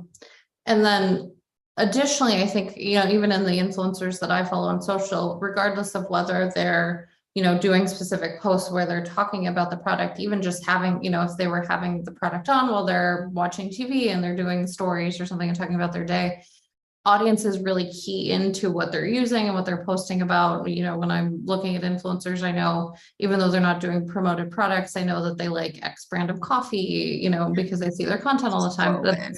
It's amazing how much that not only, you know, association with the brand over a longer period of time, but even just that subconscious seeing it in their content really seems to work well. I think that's true, definitely. And I think that's maybe to the point earlier of like that YouTube concept in, you know, if we're doing an Instagram or someone's doing, you know, a TikTok, it tends to be obviously much shorter content. And so it's like, get to the point, make sure you focus, etc. So it does feel very brand forward sometimes. Whereas in a YouTube where you could have a video for 20 minutes where the brand has just a few seconds, it definitely shifts that branding for a sense because it doesn't feel over branded. It feels very authentic and organic. Mm-hmm. It's funny. You brought up that point about influencers being like, I don't, you know, where's the brand brief and so much control. I think it's so funny that we've gotten to a place where a lot of brands tend to be, and obviously for some legal does play a factor in wanting to, you know, script out messaging and things like that. But I think it's when brands can be a little bit more free with messaging and allow athletes or influencers, whoever, to be able to use the product and really talk about it authentically. It seems to have, I think, even sometimes a stronger impact than, you know, that overly, you know, brand focused holding product type content that we, you know, I think sometimes people tend to shy away from on social. I think that's true because it, you know, just feels less of an ad. Mm-hmm. Right? It's sort of like I'm sharing this experience with you versus I'm shoving this at you. And I think that we all see so much that that's sort of a way I think our mind organizes like that content. Have you seen like a specific type of, I know obviously we were talking about money sports and that the majority of large institutions tend to put focus on football and basketball as kind of the main drivers. Have you seen that there's been a huge popularity with other sports outside of that? Is it running or things like that where it's a little bit heavier impact? Or have you seen things, you know, obviously for people that may not be familiar with collegiate sports, they even have equestrian and a number of other sports outside of that we may not, you know, automatically associate with being an athlete. But are there other areas you think that have kind of had a huge impact with this? I mean, for us, definitely in the running world, so track and field and cross country, those kids are running, especially in the cross country season, just a crazy amount of mileage and putting just a ton of their body is just being put through the works. So for us, that's where we started to work with some of these earlier kind of elite teams, like Tin Man Elite, etc. And that filtered down to where colleges that, you know, in the NAIA, like not the big D1 teams, started reaching out, and we literally were just blown away that schools we weren't really on our radar to reach out to because we just don't have that manpower were proactively reaching to us. And those are schools that don't necessarily have a football team because obviously it takes a huge budget to support a team of that size. But you know, anyone can sort of have a running team. And so we do see a huge amount of interest in that community for sure in the product. But then beyond that, it tends to go like, you know, as we see orders come in, it'll be a golf team and then a soccer team and a volleyball team and a softball team. And it's actually really fun to just see how many different sports see that benefit. I think it could go even wider to your point that there are, you know, crew and water polo and sports that we honestly haven't had an opportunity to focus on yet, but still see out there as that we would be beneficial for. It just is a matter of focus right now. Mm-hmm. And I think it really plays off to your point where you're saying that, you know, one person may try it and it works well and it spreads. A lot of those, I don't necessarily want to call them smaller sports, but some of the sports that don't have as much attention, like I played water polo in college, it's a very, very small community. So when things start to work well for one team, it starts spilling over, you know, a lot of teams, and there's a lot of opportunity for that word of mouth to really take off in some of those areas. And we honestly feel that the faster you put our product on after working out, the better, because the longer the lactic acid sits in your muscles, et cetera, the worse. So we encourage people to put it on. So what we were finding in the track and field community is athletes were putting it on and then going up to the podium wearing our product. And all of a sudden it's like, wait, what, all those winners, what are they doing? And that actually was something that created a lot of awareness for us. Yeah, that's an interesting, I think cycling has the, the same thing where a lot of times those poor people are writing these like 100-mile races, and then they're like, okay, go stand up here now. And you're like, oh God, how? And they're trying to drink things and take recovery as quickly as possible to rate, a lot of times, like it's really important to do that, as soon as you're done. Absolutely. And we, because when you're seated, so like if you think about being on a bus or a plane, you actually are decreasing your circulation, which is why a lot of times when you get off the plane, your feet are, your shoes don't fit anymore, or whatever happens, right? That's because you're not getting circulation. So we would have teams like finish a soccer match and they were about to get back on the bus and they were sitting on the field putting the product on. And it's the same thing. The team that just lost to them notes that, and they get it, and we'll have someone reach out and say, oh, we were just beat by this team, and then we saw them all put on Firefly and get on the bus, so that's like, for us, we couldn't script it better, than something like that happening. Mm-hmm. And then one thing that I always like to end with, I think it's absolutely crazy that we just had Labor Day and we're in September now and it's almost the end of the year. What's one thing that you're looking forward to in these last few months of the year from a professional standpoint and also just from a personal standpoint? Sure. Professionally, we're just closing this month our Series A. So it's our first fundraising, and it's going to open the opportunity for us to really expand our marketing. So getting my hands on a bigger budget and really being able to leverage that to increase brand awareness is something I'm super excited about. So that will be a big impact for us in the remaining part of the year. Personally, I have very mixed feelings about this, but I'm about to become an empty nester. So I'm taking my youngest to school this weekend. And so it's like a definite new chapter, and it's a really good time professionally to have that shift. But at the same time, I'm really struggling with just exactly how I feel about it.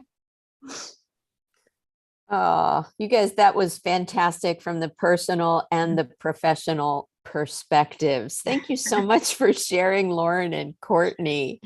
Now, I know that Lauren said that Firefly helps take your recovery down from 72 hours to about 24 hours. Does that apply to like swing dancing too? We actually have had a number of dancers, both Broadway dancers and professional dancers from ballet to ballroom, reach out to us about how the product has helped them. Wow. So again, I should have added that into the conversation with Courtney. It's like a whole other area because— Well, I just did for you. Thank you. Thank you. Yes. Dancers, both of my daughters danced, and All right. I know how much they put their bodies through as well. And so another area that really need recovery. Excellent. I'll be shopping online perhaps. So again, thank you both, Lauren and Courtney, Firefly and Firefly Recovery and Influential. Thank you. All righty. Well, help me welcome our next group of speakers, Ed Borelli. He is the VP of Marketing for Planet Fitness. That's the place I keep meaning to spend more time at in my neighborhood. And Tori Lee is the sales lead at Nextdoor Accelerate. And Nextdoor is the place I go online with my neighbors. So when perhaps I should be at Planet Fitness. See how I did that? So Love it. Love it. Love the pub. Yay. All right. Well, Tori, you are an old pro at moderating here on Brand Innovators. And Ed, it's great to see you again. I don't know where you are. I want to be there. Where is that? It's football season. So, There you go. I gotta be in the football arena. This is actually at Lucas Oil Stadium in Indianapolis, where we're the official fitness partners for the Colts. So Excellent. I always love to pop this up during the football season. So talk about your product placement. That's great. Well, Yeah. You guys have a good conversation. I know it's going to be awesome. Thank you. Appreciate it. Hi, Ed. Good to see you Hi, again. Tori. Long time no speak. I know. I'm really conversation, although I must say I'm a Chargers fan, so I don't know how much we're going to get along. I'm a Bears fan, so I'm all Chicago, but okay, there you go. I rep the teams we sponsor too, so I'm a diehard Bears fan. I hate to say. Okay, there you go. So once our teams play, then we can have a separate conversation. Exactly. I do have Justin Herbert on my fantasy team, so I have very high expectations. For him. Perfect. We're connected that way. Well, hello everyone. We're excited to be here. Just another, reintroduction. I'm Tori. I head up our retail partnerships at Nextdoor. So for those who aren't familiar, Nextdoor is the neighborhood hub for trusted connections and the exchange of helpful information, goods, and services with your neighbors, with your local businesses, with your local agencies. I'm thrilled to be here today with Ed from Planet Fitness. Thank you, Ed, for joining our session. I'm so excited to learn more about what you're doing at Planet Fitness. So with that said, how about we start off with just a little bit more of your background, Ed, because I find it so interesting that you come from a QSR background into retail, and now you're in the fitness arena. Tell us a little bit more about your path and your background and how you ended up at Planet Fitness. Yeah, I mean, I've always wanted to be in marketing. Even as a kid, I got exposed to advertising when I was young. My brother-in-law worked for Burrell Advertising, so it was just amazing to me to see not only the creative process and seeing ads come to life, but also seeing African Americans creating these campaigns with African Americans in the campaign. So I said, this is what I want to be. So that's how I started my career. But I've been in marketing over 25 years. So didn't start at 3. But I'm telling my age a little bit, but 25 years. And as you mentioned, started on the agency side. I really feel that, and I'll tell anybody who's looking to get into marketing, I really believe having agency experience makes you a better marketer.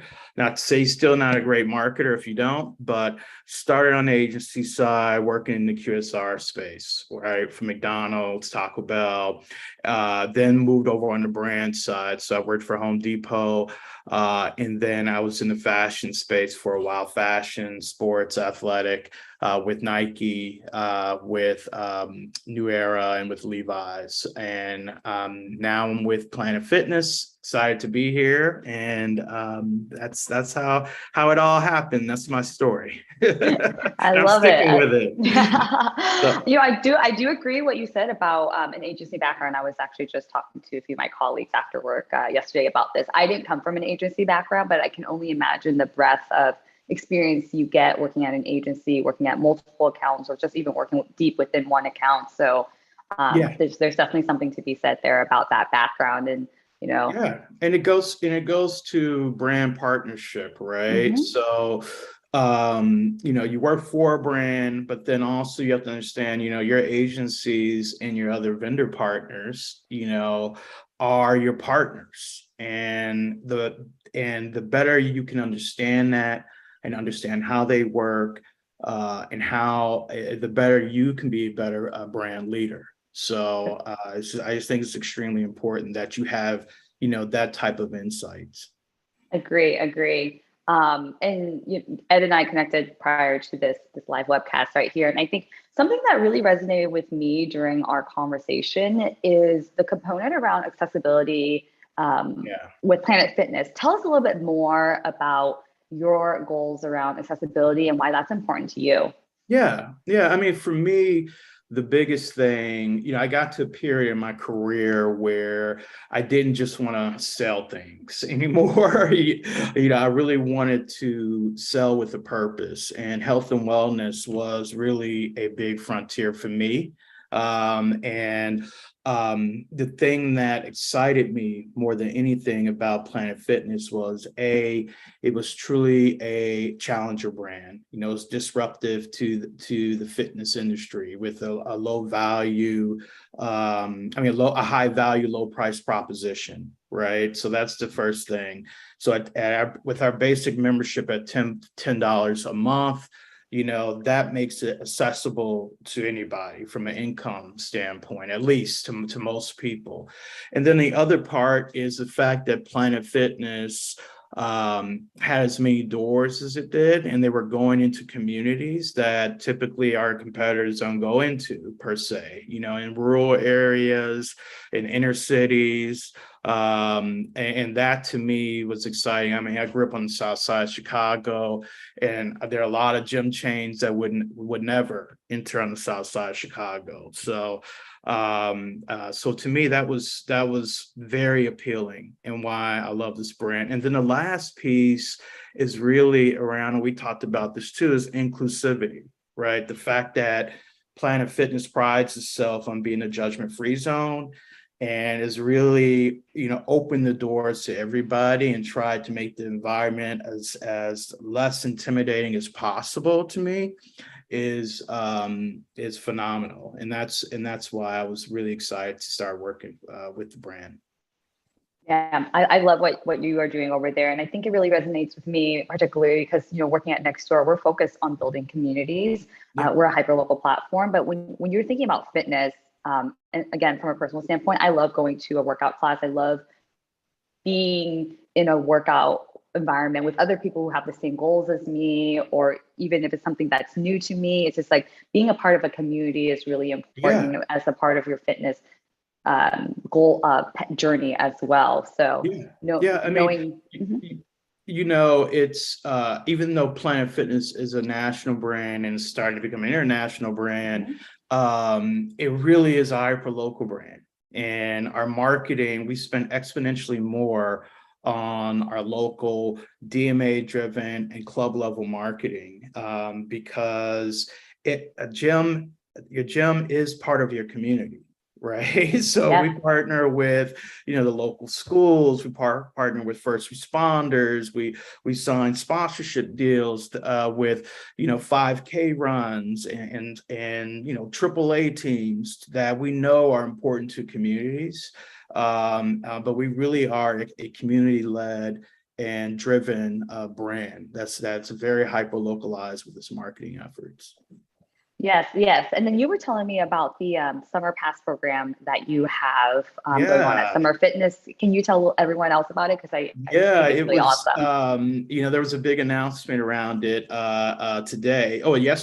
So which, talked about the results from the program. So when I started with Planet Fitness, we had something called the Summer Teen Challenge, right? It was the first time ever it had been implemented where essentially we opened our doors to teens to work in our gyms for free for the entire summer, right? So there's another type of pandemic going on with teens, and that is, teens with obesity, teens feeling isolated, and then teens having accessibility to health and wellness.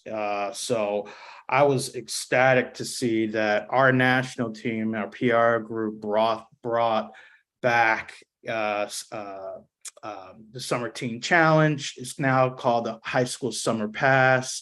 So it came back this year and really went gangbusters. I mean, we had over 3.5 million teens that signed up to become members, and they registered over 17 million workouts for us. So just phenomenal success for us. And it's not just the teens that we were targeting and we want to be part of this program. We know health and wellness is really a family effort too, right? It's also the parents, how can, the parents make health and wellness really a family event and really a family initiative.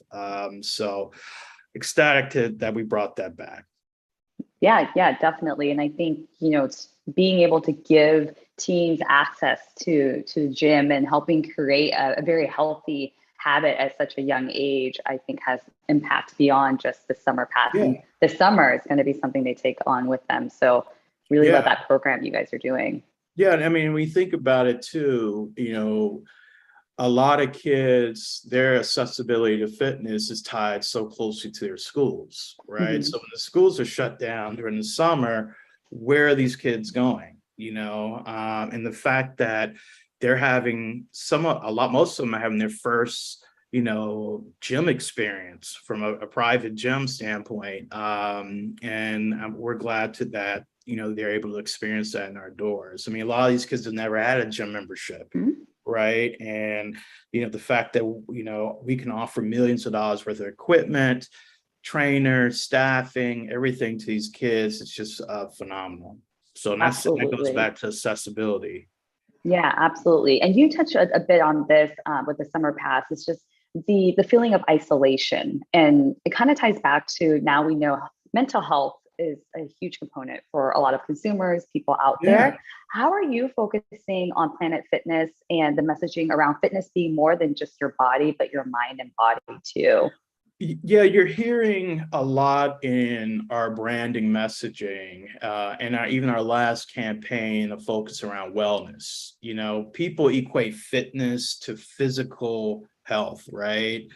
Working out, doing it, and and focus on your body more than anything. Wellness is really around, not just the physical, but how they're tied together. They're not siloed, right? So if anything, this pandemic became an acceleration point for us to really evolve our messaging around just wellness and how movement is medicine, and how being able to get out there, even interacting with other people in our gyms is very medicinal. And so you're seeing a lot more of that popping up in the messaging that our brand team is focused on. I love that. I love it. Movement is medicine. I'm going to start using that. Don't steal my. It'll just be it'll be my new life mantra, though. That's right. That's right.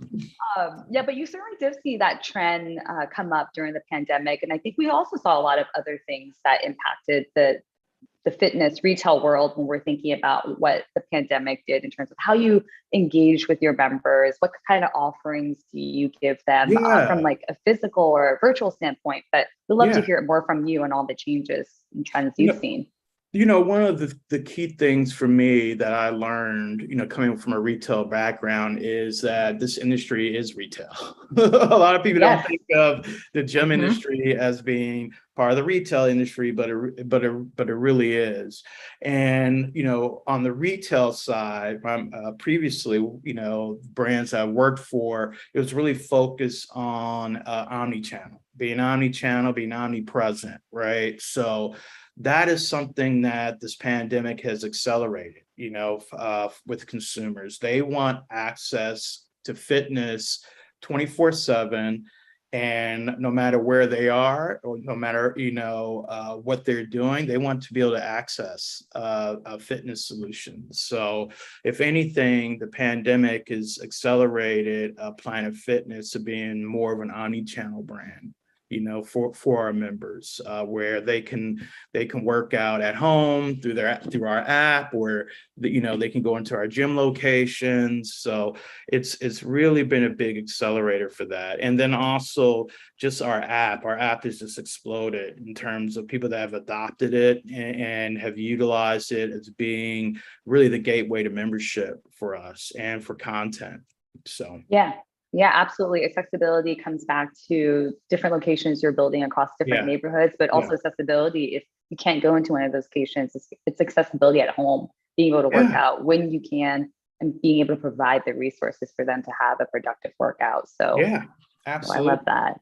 And then speaking of recent trends, what other trends do you think are here to stay in the fitness industry? I mean, I think, in this industry, definitely connected fitness. People are I've got on my Apple Watch now, people are adopting connected fitness. They want to track their movement, they want to track their steps. So that's continuing to accelerate overall. Access to content to work out and guided workouts. That's been accelerated throughout this pandemic. And then the approach we're talking about, more of a holistic approach to fitness and wellness.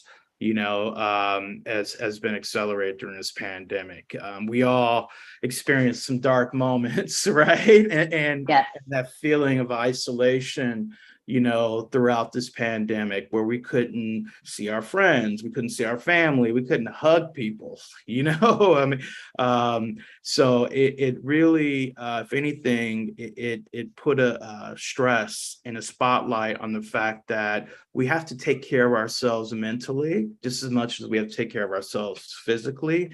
And it is an ongoing process that we need to focus on, and it's completely holistic. Yep, absolutely. I definitely know I felt that during the pandemic. It's like, do I actually miss the gym right now? And I did. I miss the act of going to the gym. I miss being in a place where everyone was kind of working out with me, even if we were kind of doing our own thing. So I think people are kind of coming back with a vengeance when it comes to, like you said, connected fitness, being able to do that within a community.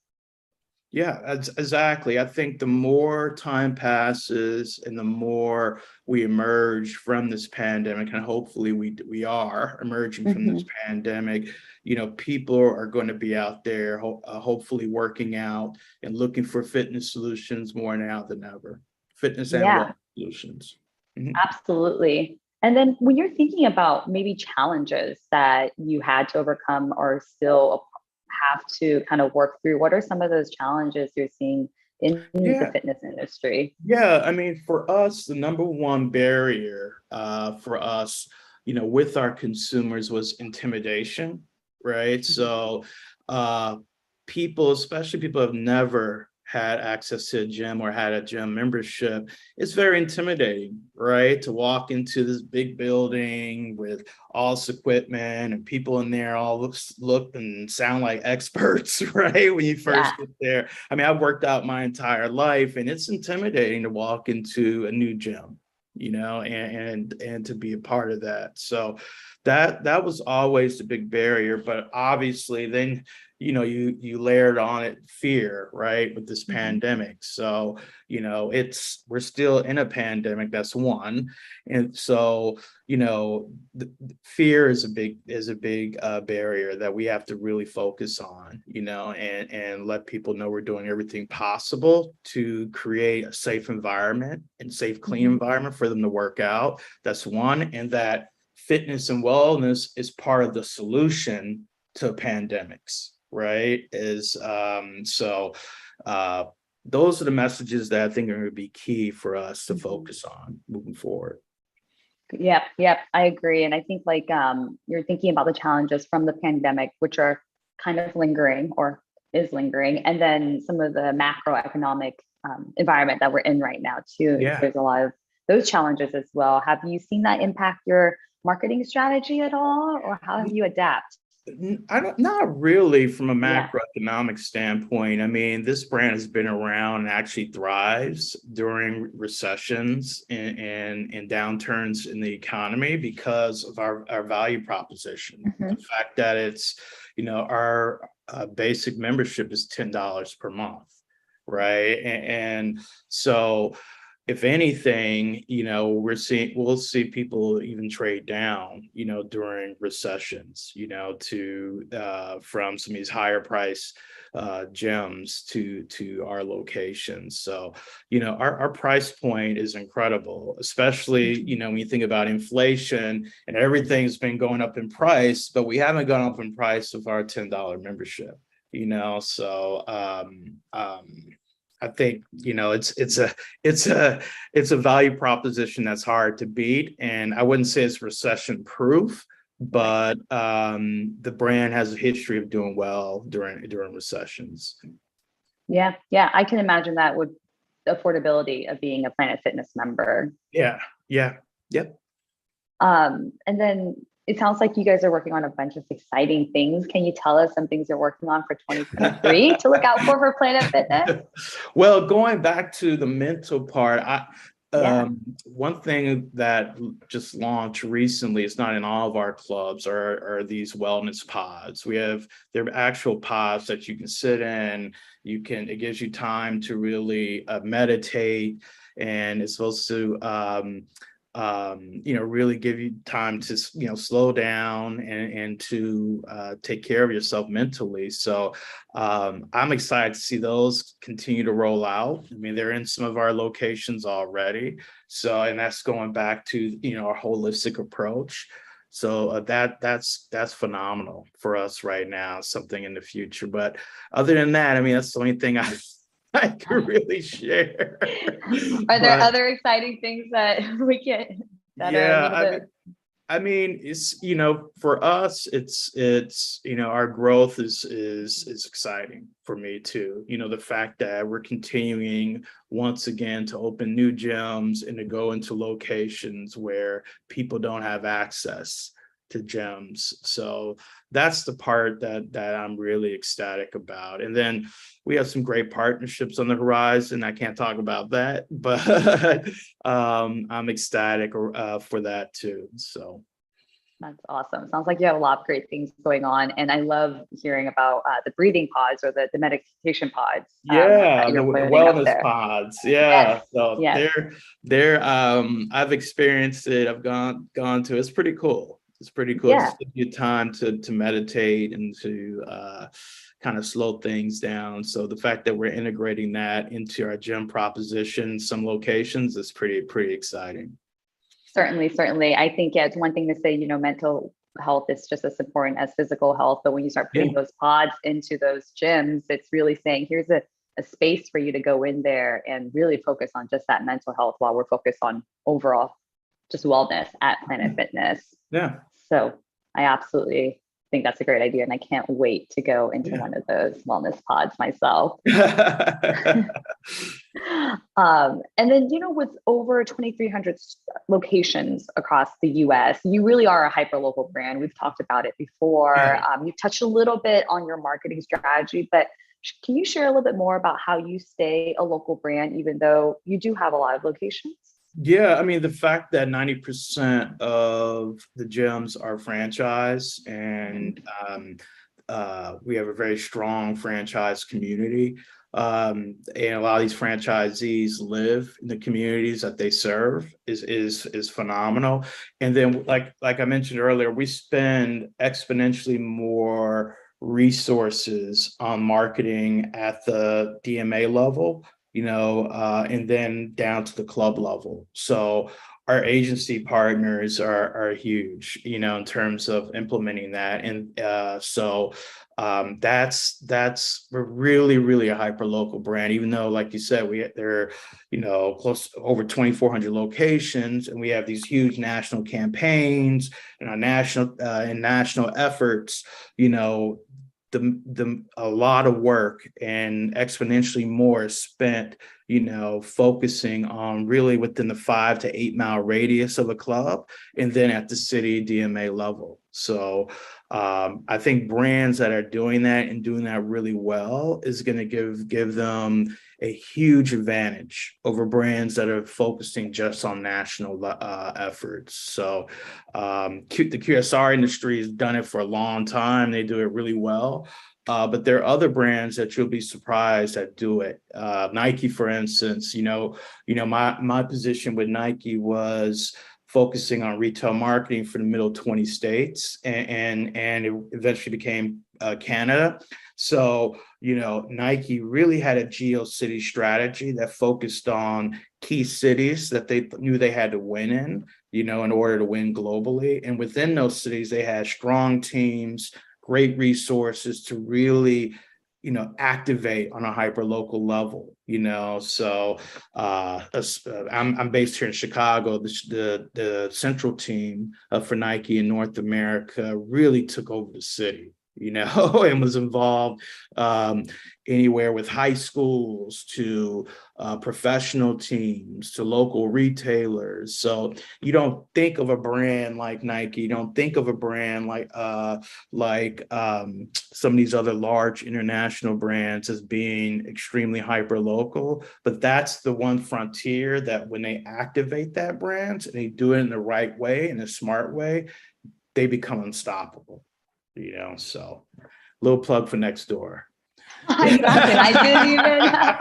I don't even have anything to follow. You just kind of said our value prop.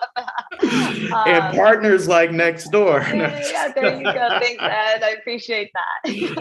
But really, I couldn't agree more. And I think it's wonderful that half of your franchisees actually live in the communities where they serve. Yeah. So I think a big part of it is just like when you're walking around your neighborhood and you go to your local grocery store or you go to your local gym, you start to connect with people who work there, people who go there. That becomes its own community as well.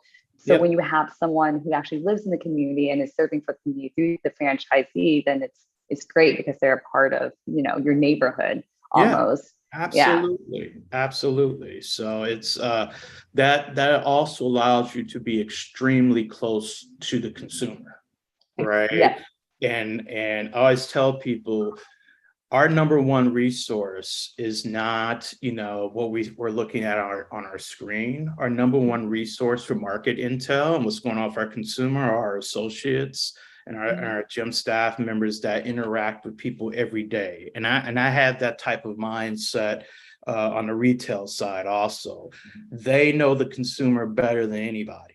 They know the consumer better than us sitting here at a desk and working on a computer. So in terms of a resource, in order to be hyper local, one of our biggest resources is our team members that are out there with our members every day.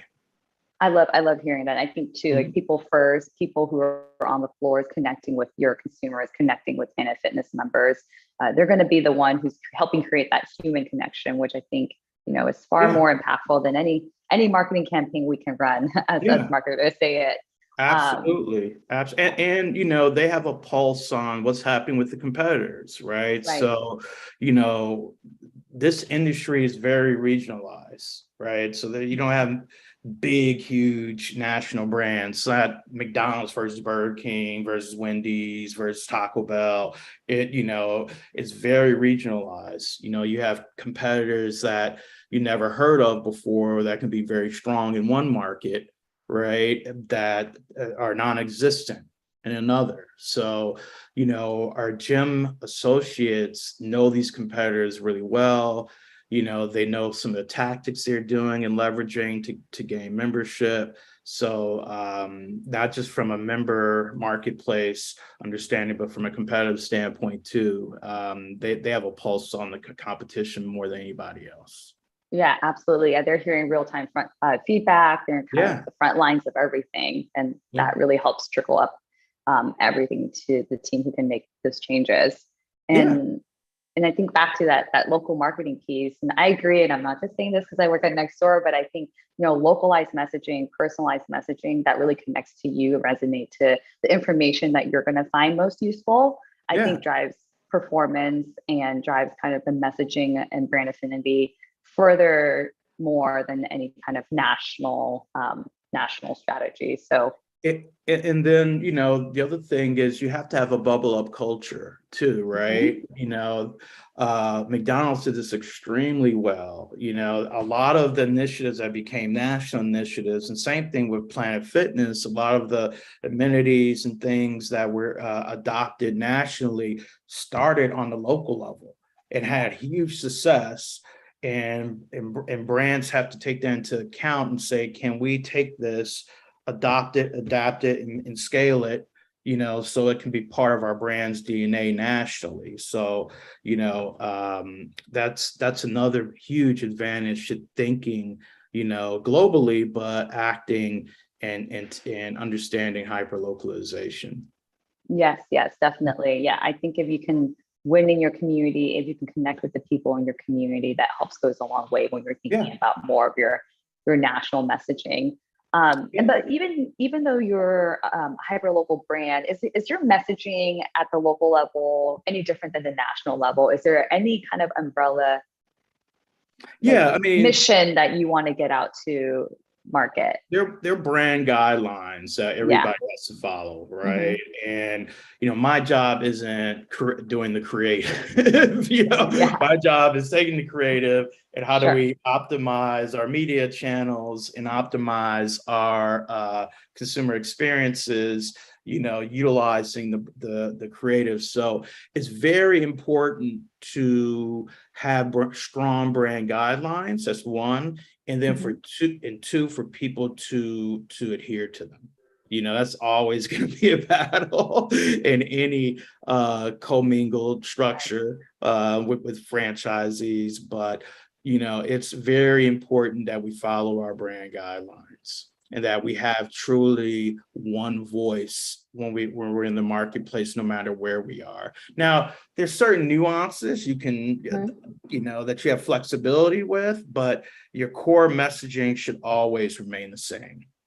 It always should remain the same. You have to have continuity with that. That's a person that walks into a Planet Fitness in Maine should have the same experience and understand what the brand's about, just as a person that walks into a Planet Fitness in Chicago. So, it's very important for brands to focus on that. Yeah. In any space, health and wellness, retail, you name it, any space. Right. And I think when you're thinking about brand messaging too, right? Like if there is a North Star where like your mission is to provide accessibility, inclusivity to all your members, like you would walk into any Planet Fitness and feel the ability to have access to any locations, the ability to feel like part of the community, despite which location you're walking into, if that's your goal. It sounds like you guys are doing a really, really great job at that. So I'm excited for you all. I hope so. It's a forever changing marketplace. And the key for us is to stay ahead of the marketplace and to be very nimble as much as possible. So during this pandemic, 25% of the gym industry disappeared permanently, right? And the fact that Planet Fitness didn't close a single gym. We're doing something right, and we're opening new ones very fast. We're doing something right. So hopefully we'll continue that trajectory. Yeah, absolutely. And congratulations on all the new locations you guys are working on opening. Thanks. And then on more of a personal side, since we've been talking about fitness this whole time, curious, what's your favorite fitness routine, or what do you love doing when you go sitting on the get couch a workout watching football? Yeah, exactly. It's evolved with my age, I have to say. I was really I was an athlete in high school and college. I was all about lifting and getting big and cut. As the older I've gotten, I really like focusing on cardio, focusing on low impact exercise, and so things like that. Hitting the treadmill, hitting the bikes, lightweight workout. And then, for me, meditation is very important. It goes back to the mental aspect. I meditate with my kids, very often, and I try to meditate every night. And I've just reaped the benefits of that, and during this pandemic, I've adopted that as part of my daily routine. And then just getting outside. I mean, that's the beauty about working remotely, which a lot of us are now. I can just, if I want to take a walk, or if I want to take a call, as I'm walking and getting some sun and getting some air, that's part of the journey. That should be part of your routine. It doesn't have to be in a gym necessarily, or doing a workout per se. Like I said, movement is medicine. Just getting outside and doing things with my kids. I mean, sometimes I'm more sore after that than doing a workout. So activating muscles, I haven't activated in a long time, but those are the things I enjoy doing. Absolutely. And I think we talked a little bit about this. It's like now that we are in this hybrid work model, people can just step outside during a meeting if they can, or go to the gym in the middle of the morning, which they could before when we're all more of an in-office environment. So I think that has really impacted the fitness industry as well. It's just when people access gym and how they're using it versus maybe what trends you were seeing prior when we were all going into the office. But thank you for sharing your fitness routine. I'm inspired. I'm too. more of It's a not that Pilates inspirational. Yeah, I feel like I need to mix it up, and I'm just going to do Pilates. But I feel like after talking to you, I got to add in my cardio, low impact, Yeah. weightlifting, all that fun stuff. You know, And I want to go back in my wellness pod, to tell you the truth. Yes. It's not a hyperbaric chamber. Let's be clear on that. But you know, yeah. Well, I really want to thank you both. That was, again, a terrific conversation. I feel healthier and mentally wealthier just having listened to you both. So a big shout out to Ed Borelli and Tony Lee of Planet Fitness and Nextdoor, respectively. And that's really it. That's the end of our day. It was fantastic. Thank you. Thank you for having me. Yeah. Thank I you, will Tori. Thank you, see you on the Ed. course. So what we are doing now is wrapping up. So a big shout out to our speakers, our sponsors, our audience. That's you. And be sure to check out the Brand Innovators website to learn more about our next event.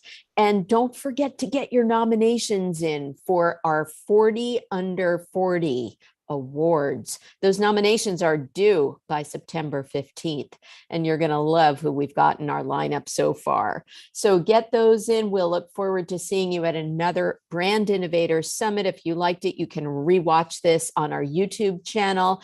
#BI Summit, everyone. For Brand Innovators, I'm E.B.